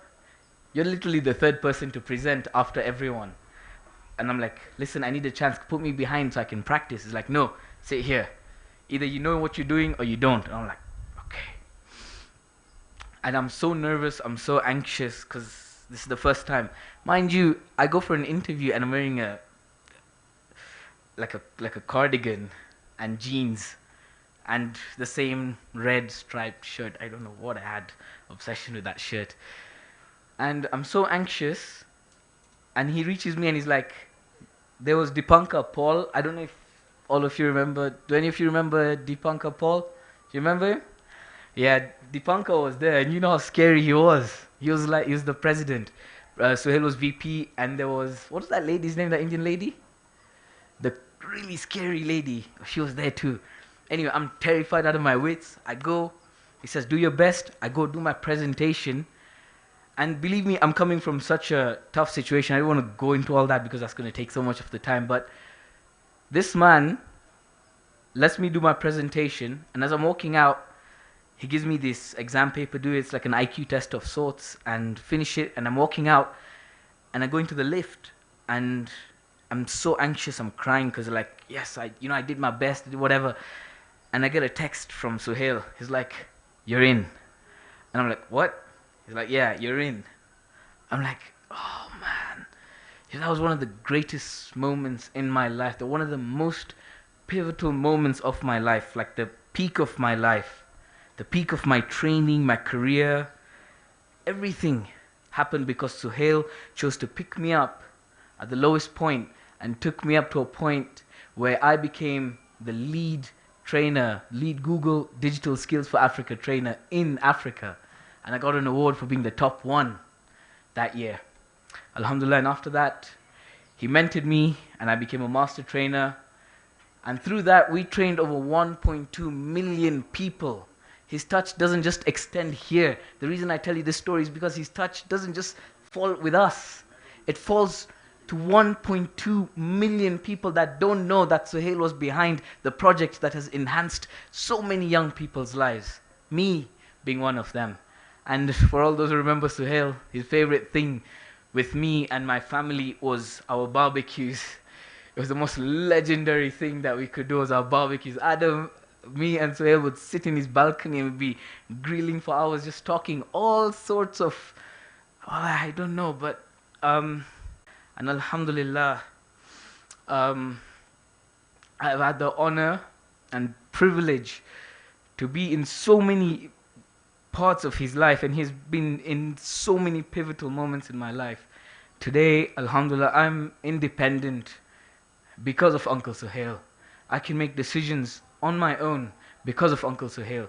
And because of his mentorship, I was able to do contracts which half my company would never believe that I would go to achieve, all because of Uncle Suhayl. He trusted me and he gave me the chance to do things like everyone here says. He allowed you to go and experience the world. He sent me to conduct a UN deal. And I think you understand that he allowed you to take the lead in such important decisions, which was supposed to be his responsibility. But he never wanted the limelight. He gave the limelight. And that was all I can say about Uncle Suhayl. A legend, a fighter, a lion. And most of all, a mentor, a father to all of us. And most of all, to me, he was my father, he was my mentor, and most of all, he was my friend too. And he guided me, and he taught me so much of everything that I know. And he instilled the confidence I have in myself today. Thank you so much for coming, and thank you for being part of this.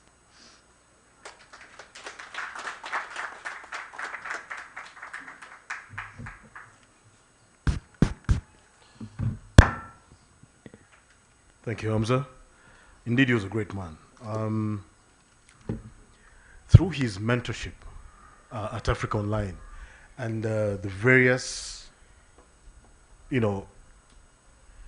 spaces that we got to interact with him and what he taught me, I was able to use the skills that he taught me at Africa Online to actually leverage, and I got to now work with several huge organizations.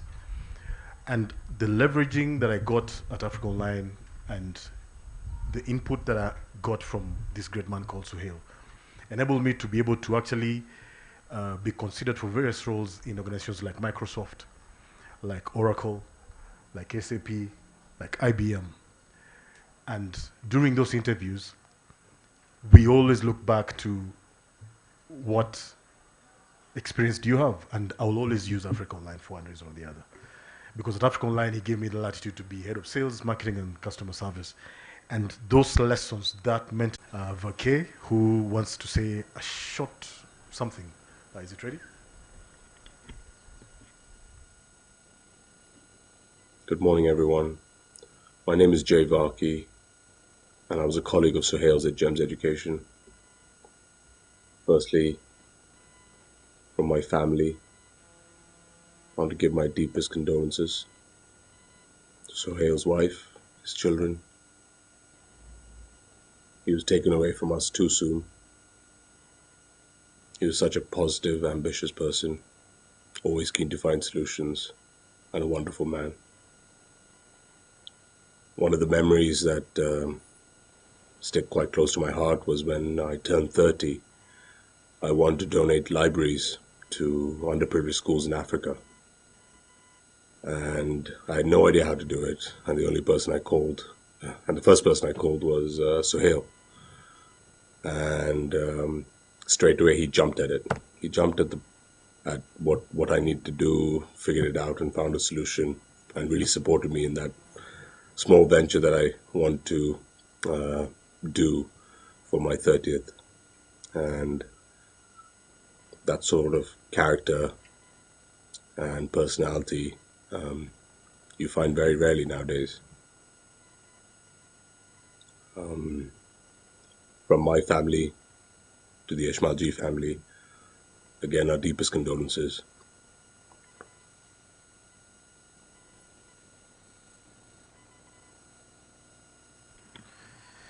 Yep, that's Vake. As we move forward swiftly, I'd like to call on Aaron from Vitzote just to give his eulogy.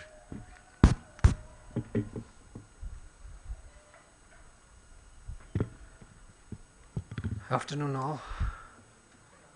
So my story with Suhayl is quite a lot, but I'll try to be brief.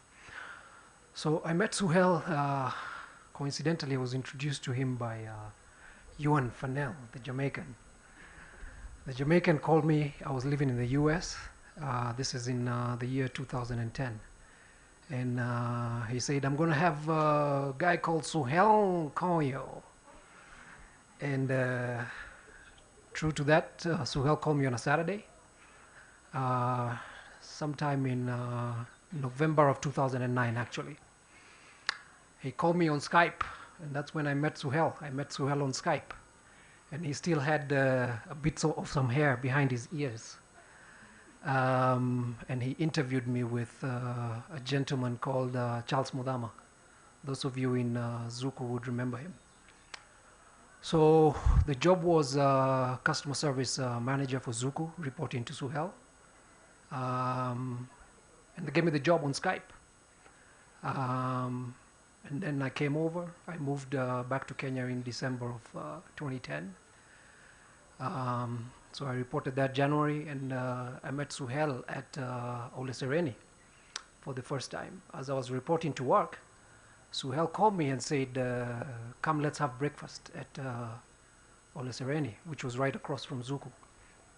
And that began one of hundreds and thousands of meals we have shared with Suhayl since 2010. I, of course, worked for him, reporting to him together with some of the Zuku colleagues here.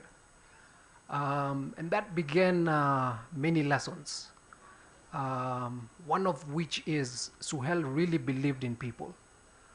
Once he believed in you, there was very little, almost impossible for Suhayl to leave that trust away. Many a times I would disagree with some colleagues here, with Anna, who would sometimes make me mad, not allowing me to see the boss, with BM in marketing, with Patrick Kamau, your boss at the time. But Suhayl really believed in people, and I began to wonder, these guys, according to me, they're not doing their job, but Suhayl always defended everyone, and I'm sure he did the same whenever BM or Anna went to him. Anyway, we worked together for about a year and a half, and as you've heard, Suhayl left Zuku, and many of us were sad that our boss had left. And turns out that I actually left with him. I followed him about a month after, and Suhayl said, look, we're going to go do a business in Mombasa, and I'm going to introduce you to Ken Munyi, and we'll go do a business. So Ken Munyi and Suhayl and myself started a business in Mombasa called Lumen Networks. It was pretty short-lived because 6 months after, we found out that to build this HFC network was not a simple thing that Johan Fanel and Richard Bell were trying to do. We had even hired this consultant from the US called Alan. And Alan, my story is Alan ran away in the middle of the night, went back to the US with our work, which we had paid him a lot of money for. But to the end, Suhayl really believed in him. He really trusted people, and he said, no, I know this guy. He cannot run away with our work. And I started plotting. So Alan had come with this little dog, which we had footed the bill to come from the US with him. And my nature, a bit vindictive, I said, we're going to steal his dog from the airport holding. And Suhayl said, no, I really believe in this guy. If he has left, he's going to return our work. So this is going to come out, several instances. Like I've said, at Zuko, he really believed in everyone that worked for him. So anyway, that was the end of that business. So this was in 2011. And we drove down from Mombasa. Those of you who have driven with Suhayl Mombasa to Nairobi, he would drive like somebody's chasing him. So on the way, we were talking about what we are going to do since this Mombasa business had failed. And I said, look, this content business is really exploding. So I think I'm going to go do a content business. And Suhayl said, okay, that's fine. What do you need? I said, I need an office. And Suhayl said, I have this office in Kileleshwa, somewhere around Gatundu Crescent. Those who were there those days, Ria's Ken Munyi would remember. He said, use the office. So that's where I landed. But before we reached Nairobi, Suhayl knew that I had spent a lot of my savings in Mombasa. And he said, look, Aaron, if you, by the way, he called me AT, and he also called me Chief. He says, look, AT, if you run out of money, let me know.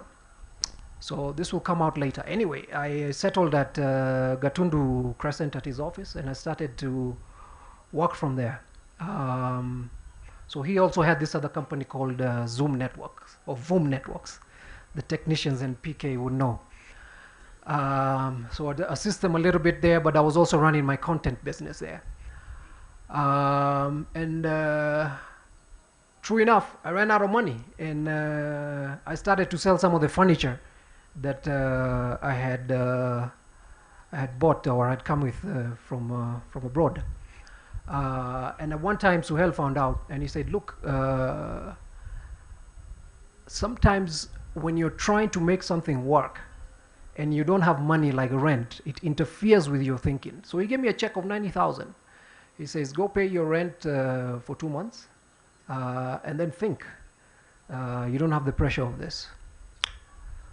So,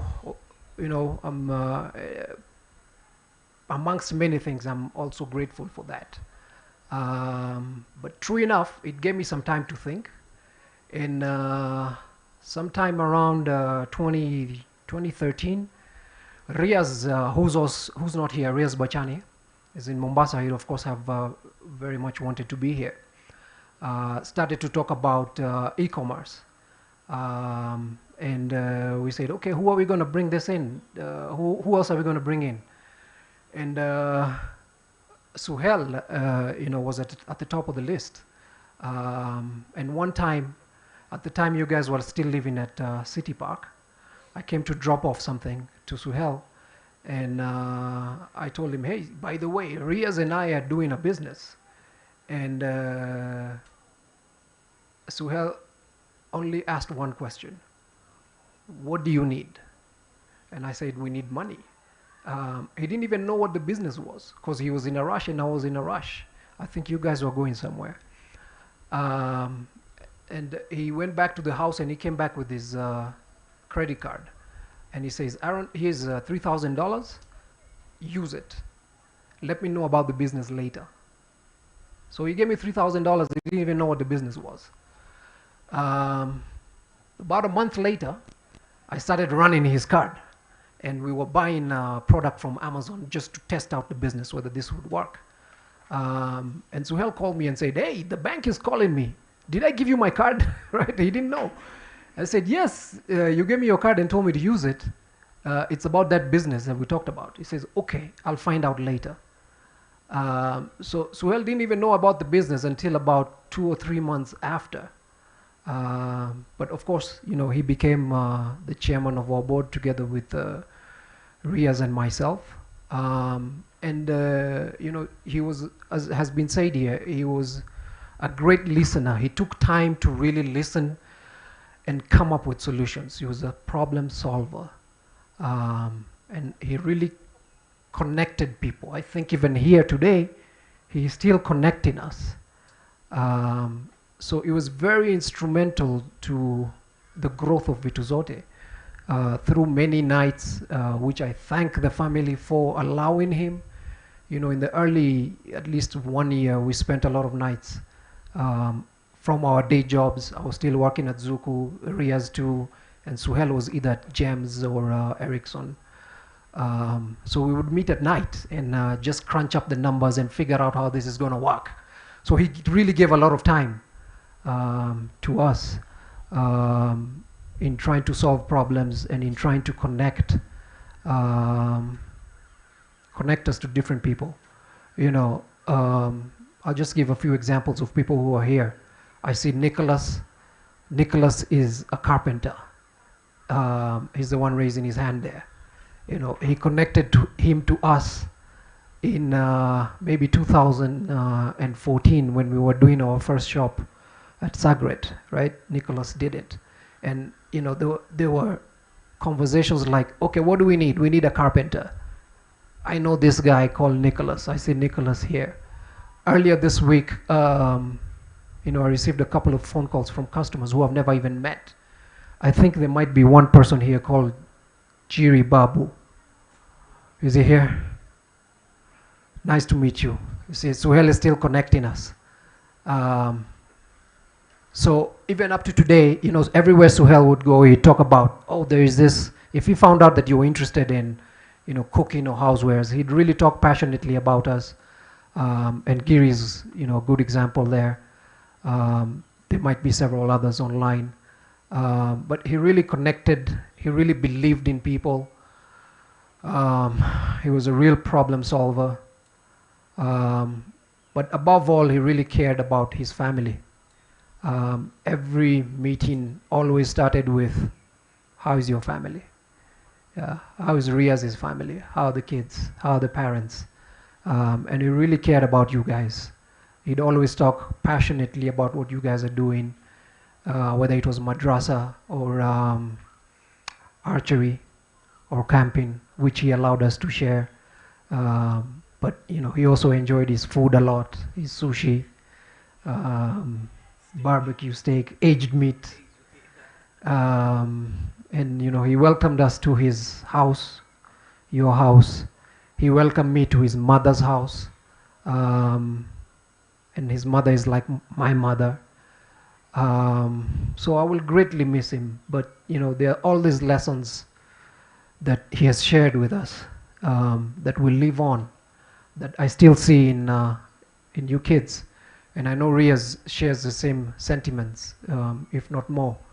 So we loved him greatly. Riaz and I, we love you. My family, we love you like family. It's a great loss, but we have to carry on, and we'll carry on together as he would want us to. So, thank you.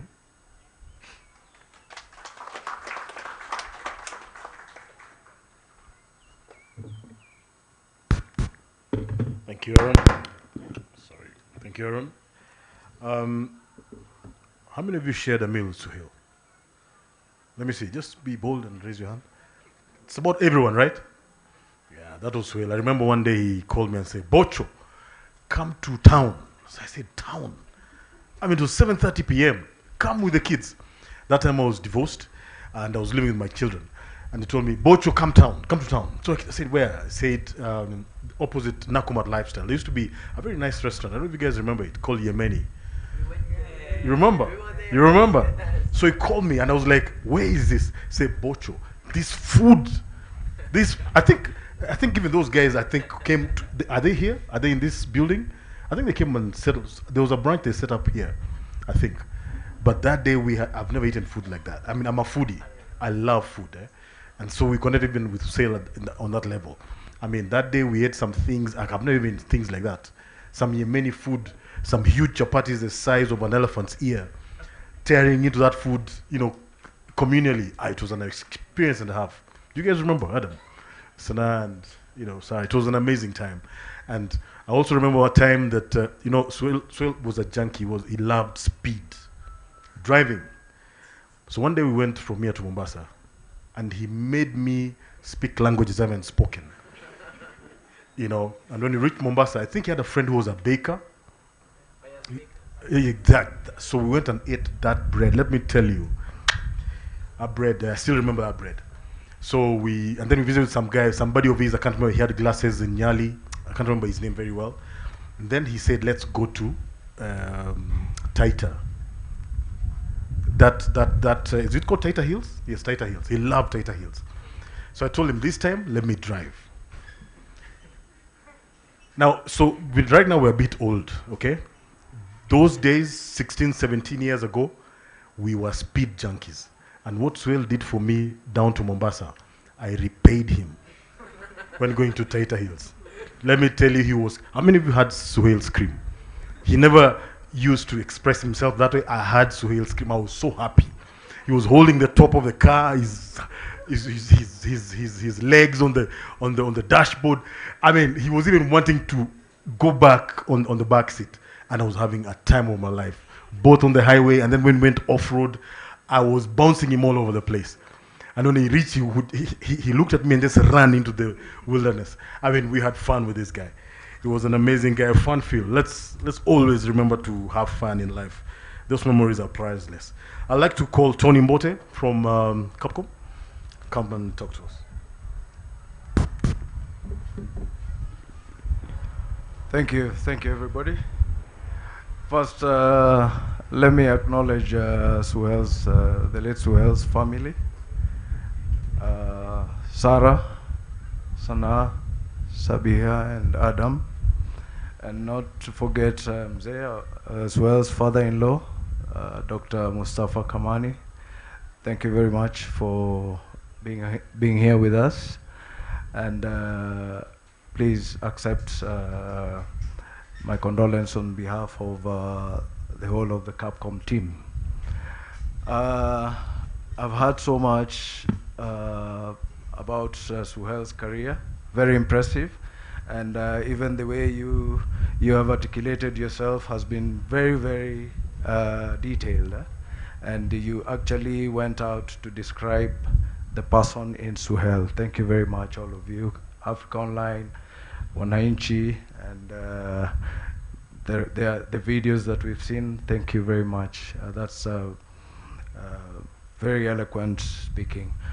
Let me speak briefly about Suhayl after he left employment. Suhayl joined Capcom to take over as managing director, but he had bought shares into Capcom in 2010 from a friend of ours by the name Shakil Saliani, who had passed away in 2014. So the company had some challenges, and Suhayl decided to come and run the company as the managing director. That is what he has been doing up to the time he left us and moved to the other world. Suhayl went on to do exactly what you've described here, mentoring people, putting his exquisite people skills into place, and he has a team here. In fact, just to mention, his second-born daughter is working with Capcom, Sana, and we have a team of technical people behind there. I just want you to stand up and wave at the crowd, please, all of you. Thank you. Let me just talk about them. Dan is our business development manager. Thank you, Dan. You can just wave. Lawrence is one of our senior technicians, very able person. We have Kalu. Kalu is one of the oldest serving members of Capcom. So Kalu, just stand. People have not seen you. Yeah, thank you. Kalu is also he's an office person, very, very supportive. Also has been with Suhail's family all through. Ramadan, stand up, just wave to the people. He's also a young person that Suhayl has mentored. He's a technical, he's an ICT person. Rua, you're there? Rua, yeah, also a young technical person from the electrical point. And Peter, also a technician, one of us. We're missing our technical manager, George Chome, who's unwell, unfortunately. Thank you.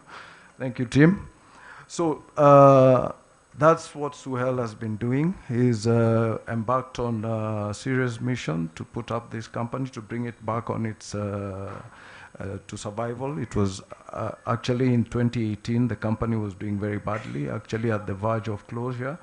But Suhayl managed to put his resources together, and he went out to also look for investors to invest in the company. I came in as a partner with him to try and grow the business, and I thank God the company is running and is running. Of course, we have struggles. We've struggled here and there, but the company is running, and it's running well. We have big projects that we are embarking on. So let me not mention so much about that, but yeah, that's what Suhayl has been doing up to now, and we are working very hard to ensure the company continues on its path according to Suhail's dream, okay? And definitely we'll bank on your support, all of you. Apart from that bit, I would like to also, I'm wearing another hat, okay? I knew Suhayl, or we met with Suhayl in the 80s, in 1984. And, we used to call it secondary school, Form 1. We were classmates from Form 1. And we've done so many things together.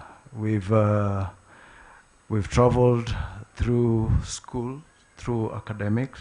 We've traveled through starting employment, all right? When he went to college, Warwick, and I went to University of Nairobi. We still kept in touch. When he came back, when he started work at Africa Online, I was there with him. I remember I applied for a job at Kenya Shell Limited in 1998, and that was soon after he had gotten married to your mom, Rihanna. And I went to Suhayl to do for me my CV. Those days, not all of us were computer literate. So I went to Suhayl. Suhayl was staying at someplace near Doshi Ironmongers behind what we used to call Regal Cinema back in the days. And upstairs, Suhayl did for me my CV. Okay, eventually I got the job, and of course I got to acquaint myself with the ICT skills that were necessary at work. And we've gone through that path all the way up to recently, when we both went out of employment. And I have been with Suhayl. I've seen him through these 2 years. You're talking about fast driving. I think in August last year we did Mombasa, Nairobi in a Probox 1300cc. We left Mombasa at 3:40 p.m. and we were here. We beat the curfew. The curfew was 9. Huh? Yeah, we beat the curfew, and he was driving. So I've seen that. I've left Nairobi at 4. I think it was August again last year at 4 in the morning with Suhayl's mom and niece to make it for a meeting, an urgent meeting at Nova in Mombasa at 1, and we made it. All right, he had to go for that meeting. All right, so we've been through this journey. I've seen Suhayl through this period when he sprained his ankle. He got unwell. Then all through this period when he's been in hospital. And I can tell you, I've been there up to the last minute, okay? When probably Suhayl took his last breath, I was there. And there's one thing I'll just put through to you, that one thing about Suhayl is that his faith was very strong. All right, I picked so much from him, and that's the 100% I would put through to all of you. He was very strong faithfully, and I believe he's in a better place. All right, so thank you very much. I think, should I invite Ramadan, or you'll do it? I wanted to take this opportunity to invite Ramadan to come and talk on behalf of, just give a brief on what you've gone through with Suhayl, the mentorship, and the Capcom details. Thank you very much.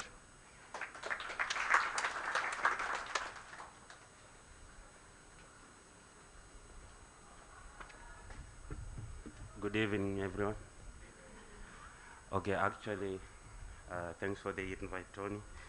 I'm here as a Capcom technician, and me being in Capcom was not by a coincidence. I came to know of Suhayl through Babu, he's Hamza's dad. We had these tabligh Jamaats where we'd go for 3 days, and in that Jamaat we had Adam, Hamza, and maybe if the women came along, we also met with them. So actually, for me, when I did mass communication, and when COVID happened, then we had to take a leave. So that's when Suhayl called me and told me, apart from communication, what else can you do? I told him I don't know. He said, come over to my office. When I came, Suhayl said that I'm going to put you as in the sales team. And in the sales department, it wasn't easy because every day there was a write-up. He had this write-up that he wanted me to practice over and over again, especially when we were starting to source for contractors to come and join us at Capcom.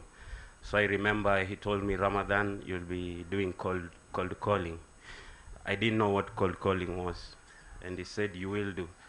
So he was on the other room, and I'm on the room next, and he would tell me, now call me, tell us what you want to do. And it wasn't easy with Suhayl. On call, he was like, really? Are you going to get us job when you talk like that?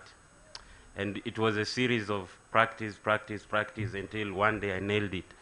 He had this database from National Construction Authority, and he told me, call these guys one by one, tell them about our solutions and how we can solve their problem. And he told me, I'm not looking for, he had these customers based on cars. He says, our products are Rolls Royce, yeah?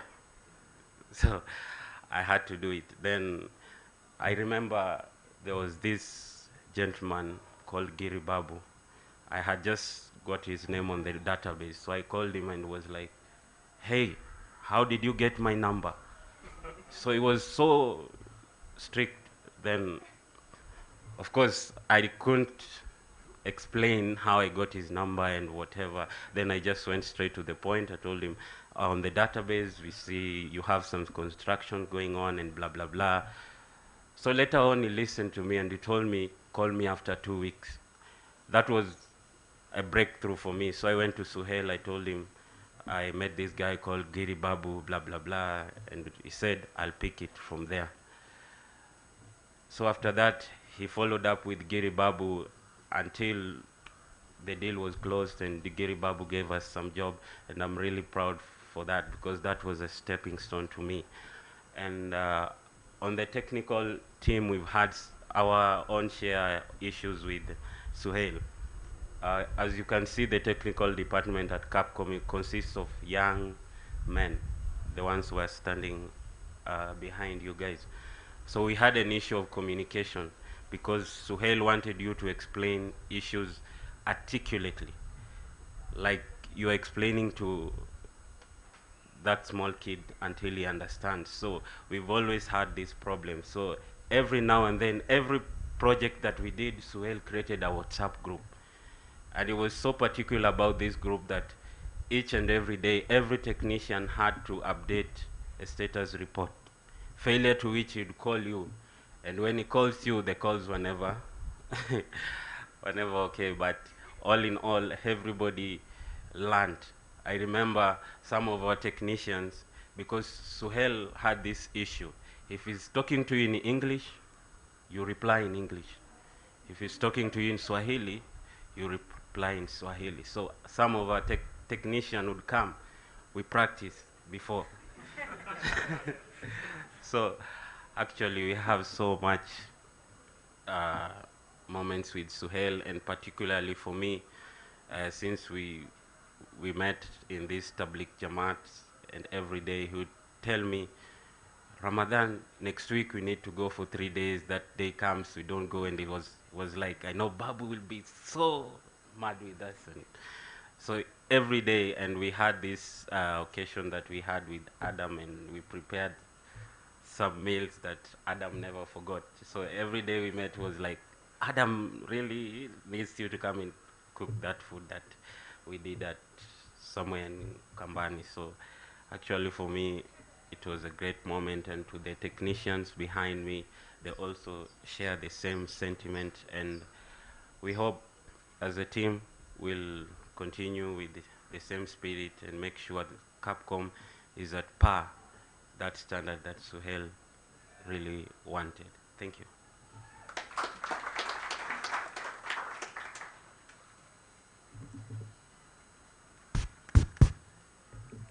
Asante sana, Capcom. I think, when I said speed, probably, where's Tony?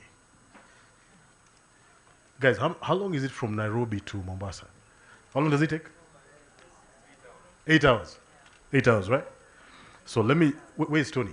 Where is he? He's out. Okay, so when you see him, please remind him. When I said speed, I meant speed. I don't think there's anyone who has broken our record with Suhayl, because we did Nairobi, Mombasa in 4 hours, 40 minutes. 4 hours, 40 minutes. That's almost the speed of sound. In a car. In Kenya, that's the speed of sound. I mean, it was frenetic. When I tell you I was talking another language, I really did. It must have been Hebrew or something, it was very, very fast. So please tell Tony when I say speed, see your speed 8 hours, need 4 hours 40 minutes. If you can beat that, I'll buy him food in that Yemeni restaurant. Good. Ladies and gentlemen, we've come to the end of the day. Right now, we just want to wind down. But before we do, I'd like to invite Suhail's children just to come up here, and also invite Ali and Lynette. Where's Lynette? Lynette? Yeah, just come. Ali, Lynette, Adam, Sabir, Sarah, please come. Ali.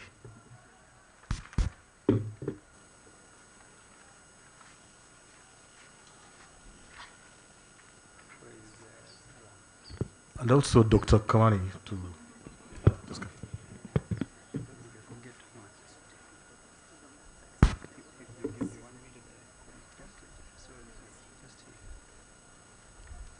Good evening, ladies and gentlemen. Assalamu alaikum. I think we have had a lot in the course of this evening. Okay, I'll come. Side. That side, please. Yes. Though you're not that dark. Just kidogo. Yeah, so a lot has been said this evening. I really don't want to repeat and bore you. I think we're almost 2 hours into this. I met Suhayl when I was about 22 years old. He helped me through internship, getting internship at Africa Online. He recommended me to become a customer service manager after about a year or two. He recommended me to become the regional manager for Mombasa, I think after about 2 years or two when he was leaving for Tanzania at the time. He later on, when he joined Wananchi, also called me to join Wananchi. I went for the interview, same Jamaican. Unfortunately, I could also crack the interview. I went back to Mombasa, but that also instigated my employer at that time, Africa Online, to give me a transfer to Nairobi. And one thing that I want to say, part of the mentoring that Suhayl did, as you have heard all through the evening, when he was leaving to Tanzania, he gave me a book for management, and he actually signed it. And the book is written, The Craft of General Management. He signed it. All the best in your future career. Regards, Suhayl. And this evening, I would like to hand it over to the family as a small gift from me, and especially to Sana, since you are engaged with the Capcom. So please accept this small gift from me, but actually from Suhayl. Thank you. The Africa Online team, or comrades or colleagues, also did something small in the course of the last 2-3 weeks since Suhayl passed. And I'd like my colleague Lynette Nunda, I thought Maureen will join us, Mike, please, to hand over something small from the Africa Online team as well.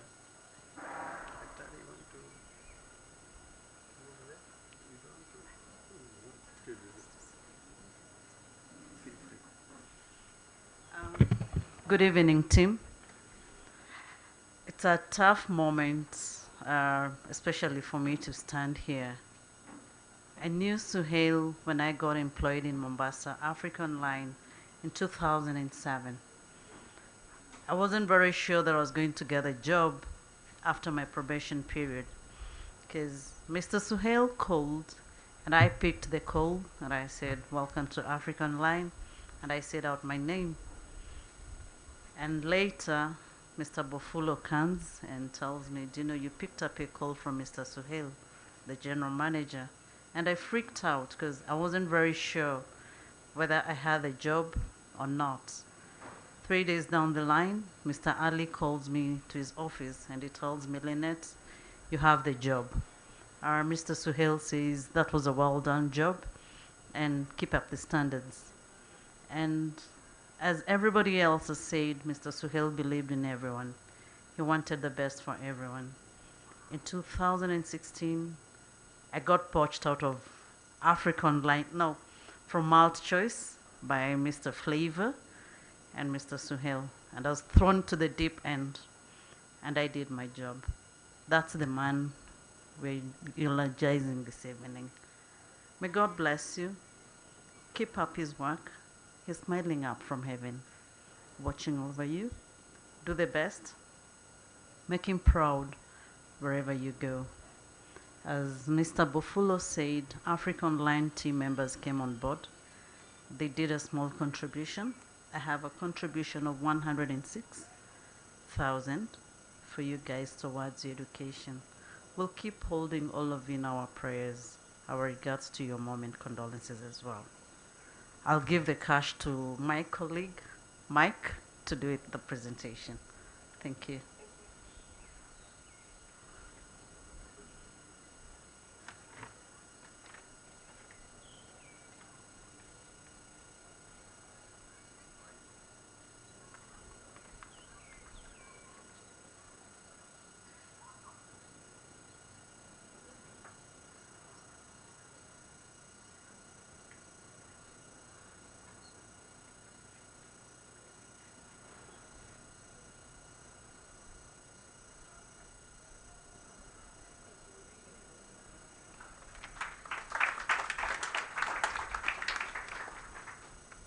Thank you very much. A lovely evening.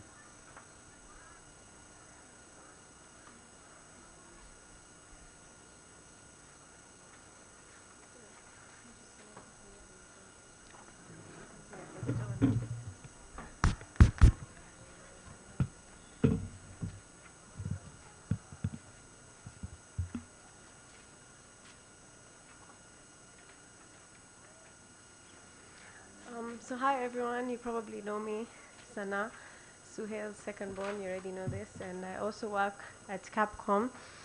And I just realized I didn't plan to speak today at all, but ever since my dad passed, I have just been discovering more and more the type of friends he has and the type of even colleagues that he has.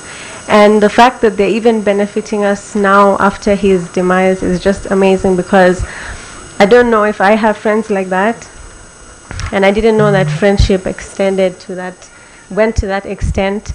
But we're very touched on behalf of my mom, who cannot be here during her grieving period Islamically.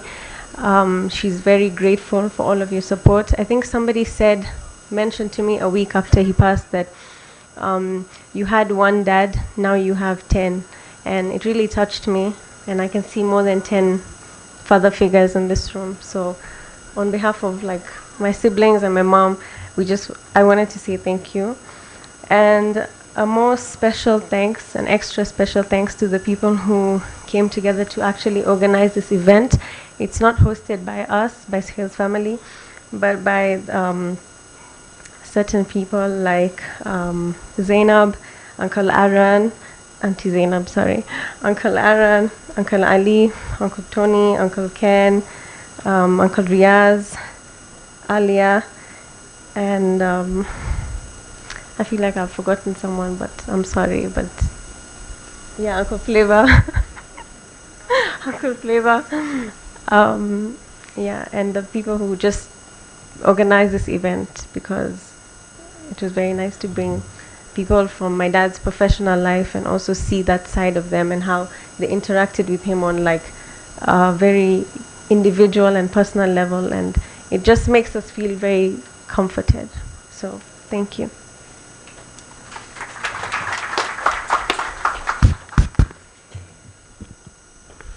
Thank you, Sana. You have your dad's leadership capabilities, and keep it up. Okay? All right, ladies and gentlemen, we've come to the end of the day. I'd like to welcome the incoming Senator for Embu County, Mr. Ken Munyi, to just come and give us a vote of thanks. And then after him, we'll invite Dr. Kamani just to close for us, maybe with a prayer or blessing for our father figure. Ladies and gentlemen, Mr. Ken Munyi.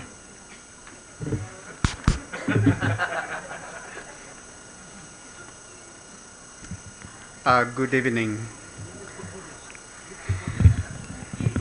You see, I have many challenges here, but really to thank all of you for coming. We called each other with Suhayl. He would call me Munyi-san, and I would call him Suhayl-san. And that name came from the Japanese culture, which the Japanese taught us when we were talking I-burst. And I first met Suhayl in a very interesting occasion. I was sent to Mombasa.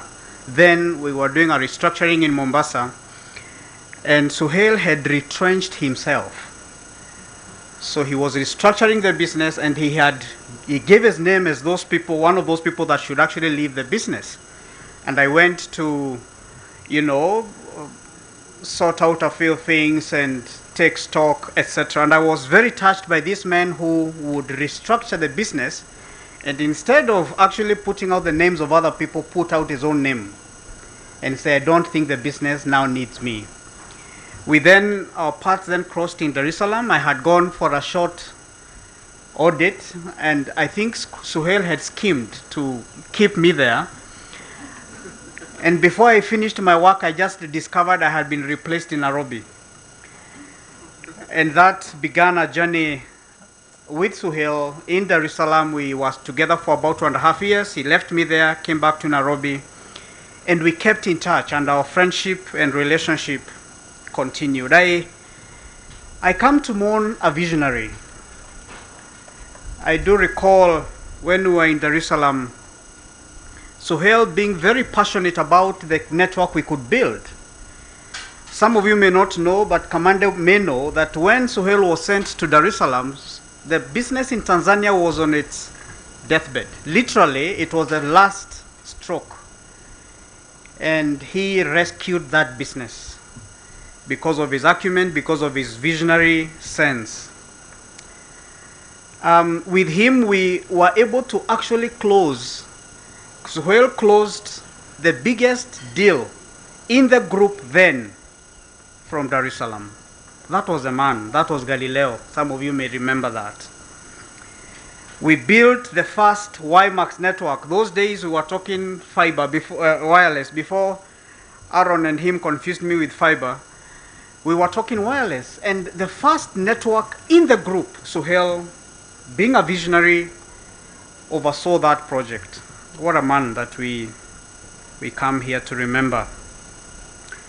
We journeyed with him. I remember us making trips. We made trips to Abidjan. We made trips to South Africa. In South Africa, he took me shopping, walked me through the malls until my feet hurt. The warmth, the friendship, the spirit is much that I will remember. We combined business with pleasure many, many times. Vipul, who spoke here earlier, may not recall one time when we were to drive up to Nairobi from Dar es Salaam, and those were the days when you needed to have a road license. Some of you remember those days. And we discovered that we did not have a road license. And Vipul and Suhayl were able to do some Photoshop, so much so that we actually created, that sticker was black and white? We created it so well, and we drove our way to Nairobi together. So we have many memories. Our families became friends. We have had barbecue in his house, in my house, at the farm. One of the things we didn't do, which we kept saying we were going to do, was to now go camping outside. And we had many, many memories. I still remember this time when my firstborn was born. My firstborn was born a few days earlier, and it was right in the first week of January. And because we still had a few days, I flew back to Dar es Salaam for work. And on the day I landed, my wife went into labor. And I remember Suhayl telling me, now you can't stay here, you need to go back. And he, company paid the ticket, and within literally the following morning, I was back to Nairobi. And for him, that was the value, the family values, and not just for his family. He had very high values, even for other people's family, and we will miss that. I need to be honest that we did not see this coming. When you thought of Suhayl, full of life, we all believed, and I know we kept talking many times with Aaron and Riaz, we said, no, he'll pull through. The fighting spirit of this man, he will pull through. but that was not to be. But I believe that Suhayl has left us with a rich legacy. Not one of roads and ports, but of impact in people's lives. Because I believe that is a legacy that a man ought to leave behind. And so I come here to give thanks, and firstly to really give thanks to God for giving us such a man. All of us that have interacted with him, been impacted by him, spent time with him, laughed with him, journeyed with him, we have reason to be grateful to God that many of us that one never knew him, that he came into our lives and had such a great impact upon us. But also to really thank the family. Rehana, the wife who is not here with us, Sarah, Sana, Sabiha, Adam, for sharing your dad with us. You know, every one of us here believed that Suhayl gave you all the time. What you didn't know is that he gave his family all the time. How he made all that time is something we may never quite get to know. And even for allowing us to have this memorial. As we went through the motions of the day he passed, I kept wondering, how will we not have closure? I remember talking with Ali, and Ali telling me, now you will just need to live with what you knew.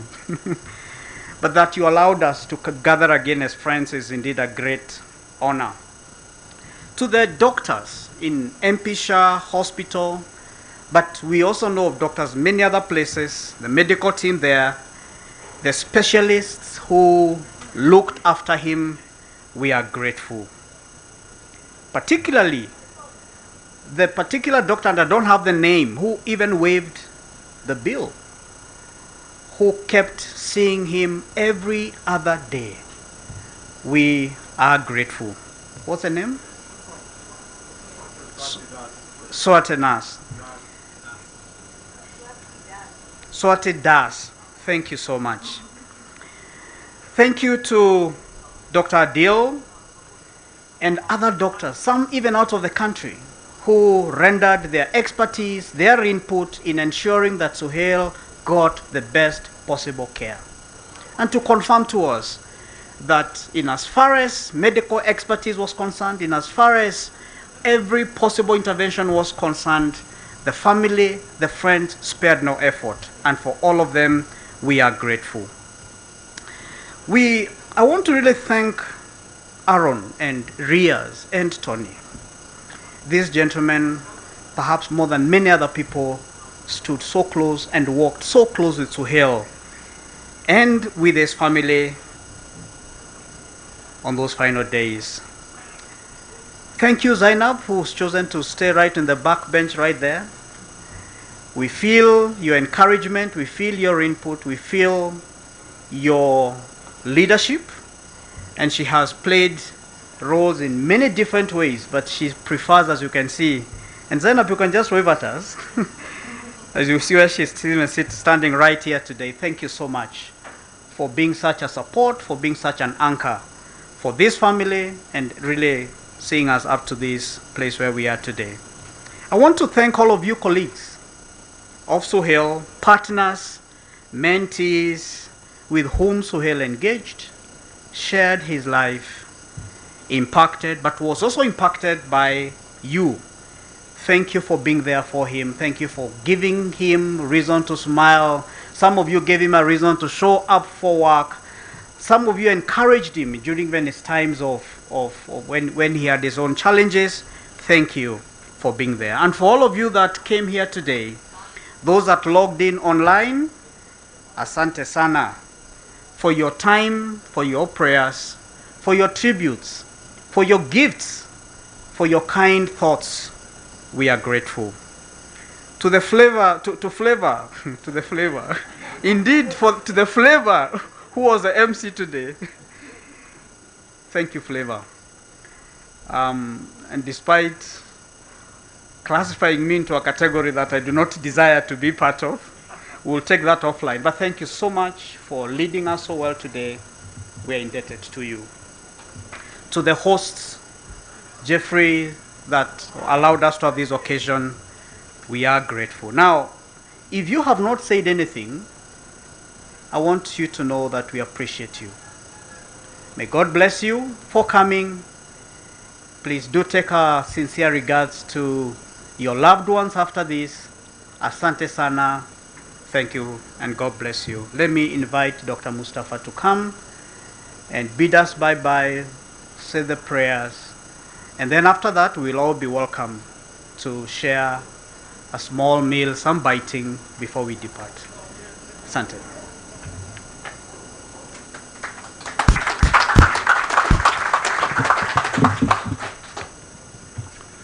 Bismillahirrahmanirrahim. Alhamdulillahi Rabbil Alameen. Iyaka na'budu wa iyaka nasta'in. Rabbi shrah li sadri wa yassir li amri wa hlul min lisani yafqahu qawli. Assalamu alaikum wa rahmatullahi wa barakatuh. May the peace of Allah subhanahu wa ta'ala be on all of you. I am really overwhelmed by this meeting. This meeting, I knew him. He was like a son to me. He was not even my son-in-law. He was a son to me. And he said one thing always. He says, when we work and we progress, people who work with us must progress. That was his motto. So anybody who worked with him must progress. He should not leave anybody behind. He says, we have come to do good in this world, and we must live doing good. Inshallah, you people have just attested to what he was trying to do. And I'm thankful for it. And I pray to Allah subhanahu wa ta'ala to rest him in the highest Jannah, highest paradise. And with all this support that we have had, and with all the good things you people have said, I'm sure that he was a good man who did only good to people. And that is we come to this world to do things for others. We don't do it for us. Because when you deal with somebody, you are doing something for them. Either you are harming them or you are doing good to them. But as a person, he was doing this for everybody. So inshallah, Allah subhanahu wa ta'ala will grant him paradise. And also all of us, you should take a lesson from this and do what he was doing. Touch other people's lives in a positive way. Always be positive in your life as well. Don't see the negative aspects, because negativity only brings you, retards you. So inshallah we pray and thank you very much for all of you to have come here. And I thank you really sincerely from my heart that you have done this. And I sincerely thank Mama Zainab, though she is taking a back role, but she is the one who actually started that we should have a memorial. And I thank her for that. Thank you. Thank you all for coming.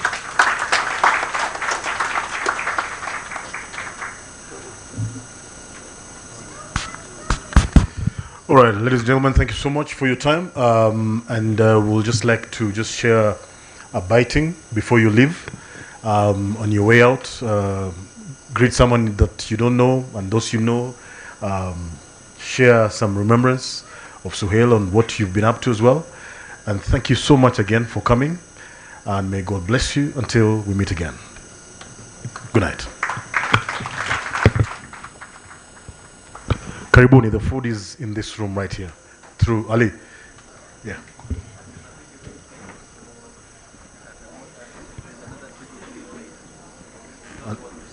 For those who want to see, there's a tribute being played as well.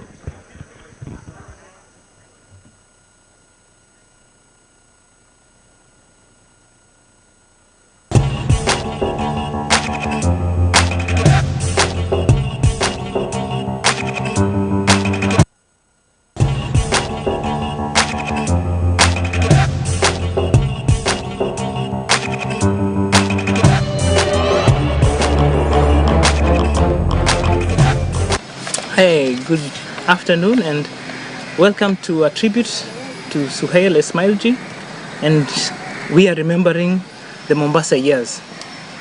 We are much older than we were back then, It's more than 2 decades ago. And we were young and starting out in life, and the world was changing. Working with SC was like the first real job we had, and he was our first real boss. Yes. And he was actually the definition of a boss. True. And you know what?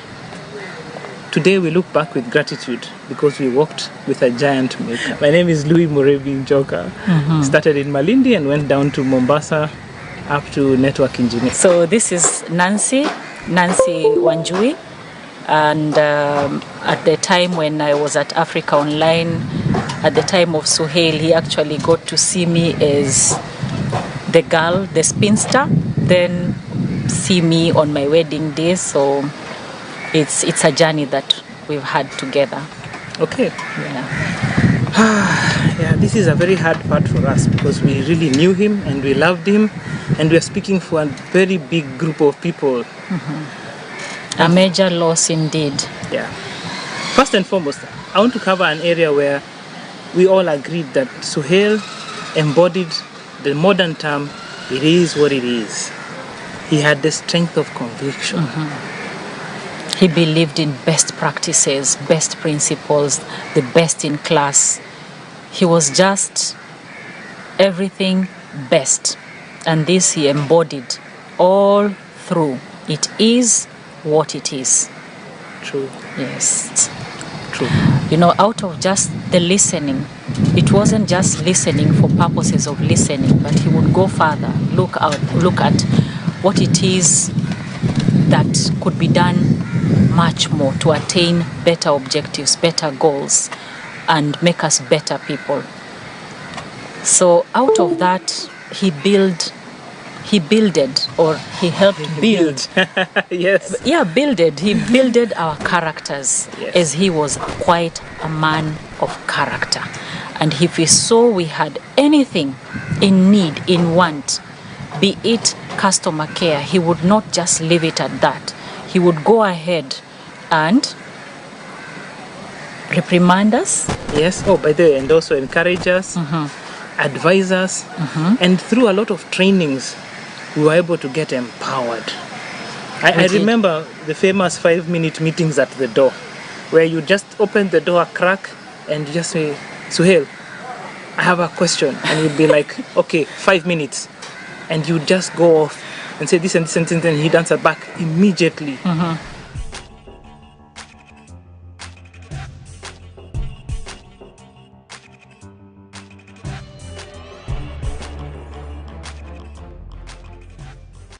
Hey, good afternoon and welcome to a tribute to Suhayl Esmailjee, and we are remembering the Mombasa years. We are much older than we were back then. It's more than 2 decades ago, and we were young and starting out in life, and the world was changing. Working with SC was like the first real job we had, and he was our first real boss. Yes. And he was actually the definition of a boss. True. And you know what?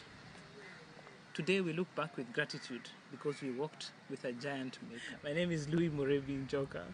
Started in Malindi and went down to Mombasa up to network engineer. So this is Nancy Wanjui.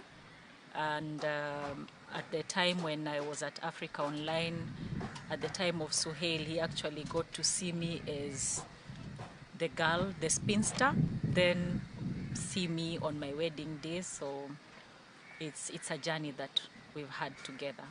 Okay. Yeah, this is a very hard part for us because we really knew him and we loved him, and we are speaking for a very big group of people. A major loss indeed. Yeah. First and foremost, I want to cover an area where we all agreed that Suhayl embodied the modern term, it is what it is. He had the strength of conviction. He believed in best practices, best principles, the best in class. He was just everything best. And this he embodied all through. It is what it is. True. Yes. True. You know, out of just the listening, it wasn't just listening for purposes of listening, but he would go further, look at what it is that could be done much more to attain better objectives, better goals, and make us better people. So out of that, he helped build. Yes. Yeah, he builded our characters, Yes. as he was quite a man of character. And if he saw we had anything in need, in want, be it customer care, he would not just leave it at that. He would go ahead and reprimand us. Yes. Oh, by the way, and also encourage us, advise us, and through a lot of trainings, we were able to get empowered. I remember the famous 5-minute meetings at the door, where you just open the door a crack and you just say, Suhayl, I have a question. And you'd be like, okay, 5 minutes. And you'd just go off and say this and this and this, and he'd answer back immediately. And it's these character traits that have made us in our lives to handle our clients better, yes, to handle our families better, yes, our kids better, because he had an open door policy. He's a man who believed in training. So we come in, we're green. We don't know how to handle customers. First of all, induction was not just done. Ah, yes. There was induction. I have worked in several institutions after that, and they don't do induction. Suhayl, induction had to be done. And not only done, but done properly. On top of that, training after training after training, customer care, we had to learn how to deal with the client, how to deal with the customer, to have empathy.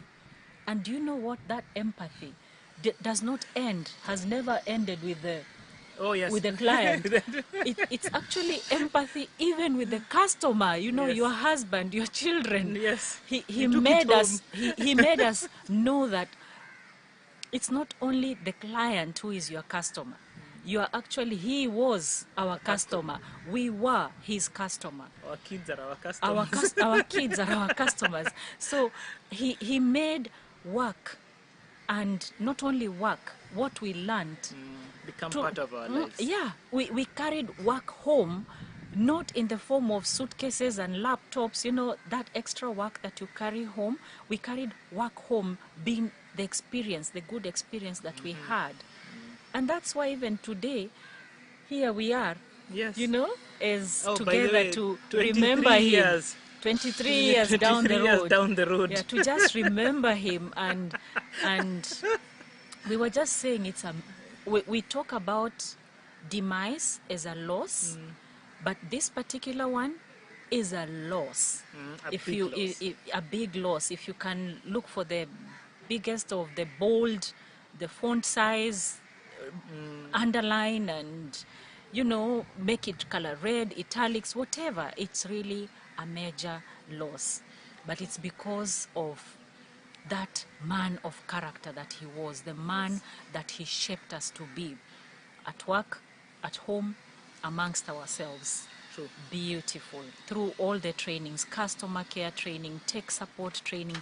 If he saw a team had a shortcoming, you'll have a training pretty soon.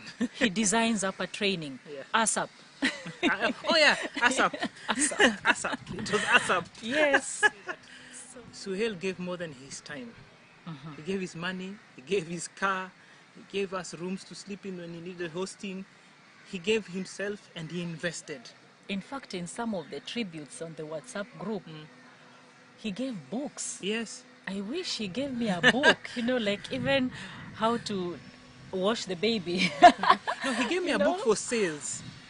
I remember. He didn't give me a book. Oh, don't worry. He gave you knowledge. But I have a customer training manual. Yes. Yeah. And let me just say, he was a living book. True. And that book, as we live on, we read that book. Yes. And yes, those who have books, please treasure them. Oh, no, don't share. Don't share. Them. Just keep them. We might just lose them. And that's treasure. That's True. treasure. True. For him to give a book, and it's not just a novel. It's really a book that is to do with, what book were you given? I was given a book for sales. And actually out of that, Louis Murimi sells even for his own, right now he has his own institution. So that is how foundational Suhayl was. Yes. So foundational. It takes energy, it takes purpose to go to a bookshop, look through for a book with Louis Murimi in mind, with Michael Lado in mind, yes. with who else? Steve Kombu Steve Kombu in mind, and so many others. The list is endless. Honestly speaking, that is the kind of generosity. Yes. Small things that Going go a long way, yes. a big way, a long way. Suhayl also embodied us. We are part of his family. We've always been part of his family. We can say quietly that we are the extended family of his family, and he's our extended family. Yeah. We knew his kids growing up. We knew his faith. Yes. You know, he used to dress up very well Monday to Thursday. And on Friday, he would shine. Oh yeah. He actually, in fact, there's one time I asked him, does Rihanna buy for you new kanzu every Friday? The man shone. Yes. It was either a silvery silky kanzu, yes. or goldish. Yes, with the trim. With the trim and the tassel that comes. The tassel, yes. That's the word. Yeah. The tassel that comes, and very well shaven, pristine, clean. We knew it was a holy Friday. Yes. He embraced Fridays as holy. True. He embraced family. I could see Ali Bofulo living to that example. And if he wears the kanzu today, that is Ali Bofulo, I can attribute it with solidness, proof that this was a rub from Suhayl. True. It's just Suhayl, and not only that, even Marehemu Fayaz. Yes. He just had a way of exuding that example by living it. Yes. A living book that chapter by chapter, if you read it, every day was a chapter, every year was a chapter as he moved on across the institutions that he worked for. True. And more so at Africa Online, his religion talked so much. By his actions, a man of integrity, a man who feared God, a wise man, a true man. I want to run out of adjectives very soon. Fantastic. Honestly speaking, there are no enough adjectives to describe how he embraced family. And honestly speaking, he has left behind a great family that has been shaped by him. And I am so thankful to God for having granted him that opportunity to shape up 4 children with a beautiful wife, Rihanna. You did very well to take care of Suhayl. It was all you back there in the background, just like the way we had tech support. It was you who did the ironing, the sprucing up, the Monday to Friday, as he puts it, and the Friday dress down. And also on Saturdays when he came with the kids, he would come with the kids when we were still working. He was boss. He shouldn't have come, but he came. He did show up. Thank you so much for giving us Suhayl, Rihanna. Yeah. Thank you. As we come to a close of this session, we want to remember Suhayl for his excellence, because he always brought his A game to work. Whenever he was at work, to the tasks that were on the table, whether he knew it or he didn't know it, he came with his A game. preparing the teams and giving people enough time to do their research, get their act together, do their testing. And for that reason, we don't just do in life things half-baked. Yes. We aspire to do things well. And everybody in that office, from Komoro, excellent record of driving. From the time we had Mbarak and Msava, the network side was just on point. When we had Nderito for head of tech support and as customer service and CRM, at one time we were actually voted the best technical support team in Africa, online Africa. That is a testament to playing the game to excellence, playing the work to excellence, and he was good at that. Yeah, not only that, he embraced postmortem. Every after project was scrutinized and a postmortem was done. Yes. And reasons were sought for any little failures, or let me say feedback for improvement. Feedback for improvement. That is what it was called. That is what it was called. The breakfast of champions. You yes. know. Feedback. So yes, and that has shaped us. True. To date. That I can attest that I live with that feedback. In fact, I prefer when you give me feedback than when you praise me for something that you feel I'm good at. I would actually prefer the feedback. And that's something I even now with a young family, I keep on telling them, guys, boys, kids, children, embrace feedback at any one time. That is something that he was excellent in doing. True. Yeah. In closing, we know that Suhayl was a man of seasons. And in every season, he prepared the next person to take over. So as he left our Mombasa years, he left and Ali Bofulo took over Yes. and led that team even to greater heights. Yes. And wherever he And went... to date. Yes. Oh, by the way, yes. And to date, the leaders that have been brought up by him are here with you today, giving a tribute. We are both leaders in our homes, leaders in our jobs, leaders in our businesses, leaders in life. And all because at one time we had a giant among us who made giants out of us. And he was a giant maker. So I believe that... And these giants are across all... Sudan. Oh, yes. Derito, if you're listening, you've been to Sudan, you've represented Suhayl there. Emirates, we Yes. have Oh, yes. we are all over. Yes. And those who did not move, it's not because of any shortcomings, it was out of choice. Yes, they became leaders here. They were leaders here, and leaders to reckon with. Like, for example, IAF. Oh, yeah, Intelligent Adria Fadloon. Yes. IAF. IAF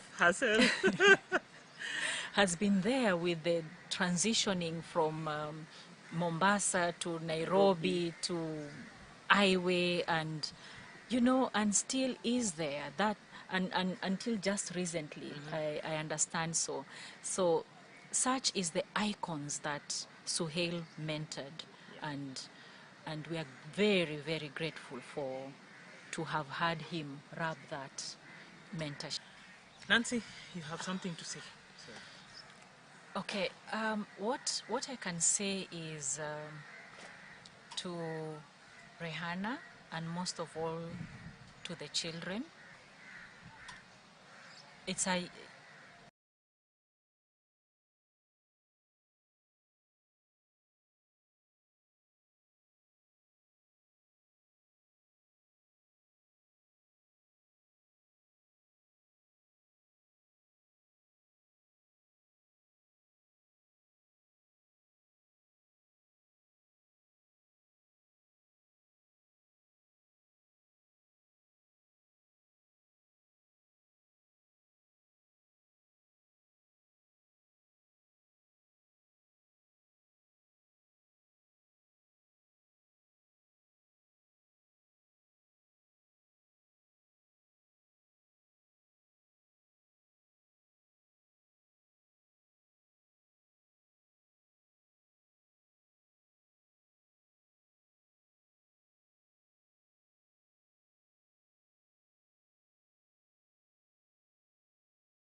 And so such is the icons that Suhayl mentored, and we are very, very grateful to have had him rub that mentorship. Nancy, you have something to say. Okay, what I can say is to Rihanna, and most of all to the children. It's a young family. It was becoming almost an empty nest, but not quite. There is no better time, and we are here to remember Suhayl with you. I looked at what best I can describe this, and what I can say is to the kids, your dad is a candle, and this candle is living in each one of us, including you, because he lit this candle up. With his giant candle, he lit each and every candle up in each and every one of us. Through his candle, though his candle has gone off, it is on in heaven. And back here on earth, the many candles he has lit are still remaining, burning and shining. Let us all embrace the character of Suhayl. Let's not keep this candle that he lit in us to ourselves. Let's not put this candle under the table or covered, but let us continue lighting the next candle and the next candle and the next candle. Let's embrace the qualities that Suhayl imparted on us. The generosity, family, embracing family, his faith, upholding his faith no matter what, regardless of the position that you hold, regardless of, it didn't matter whether there's a boardroom meeting, Suhayl had a dress down and that was it. May each and every tribute that has been spoken about your dad always be a mirror to provide a light into the kind of men, women that your father was to us. Rihanna, we love you. We feel your loss. It's so deep. As I've said earlier, we said it's a loss that is so big that we cannot even use words to describe it. So, farewell, Suhayl. You are missed in person, but your essence lives on throughout our lives. We carry the torch where you've left it, and we'll carry it on to the future. Thank you all, and thank you for remembering Suhayl during the Mombasa years.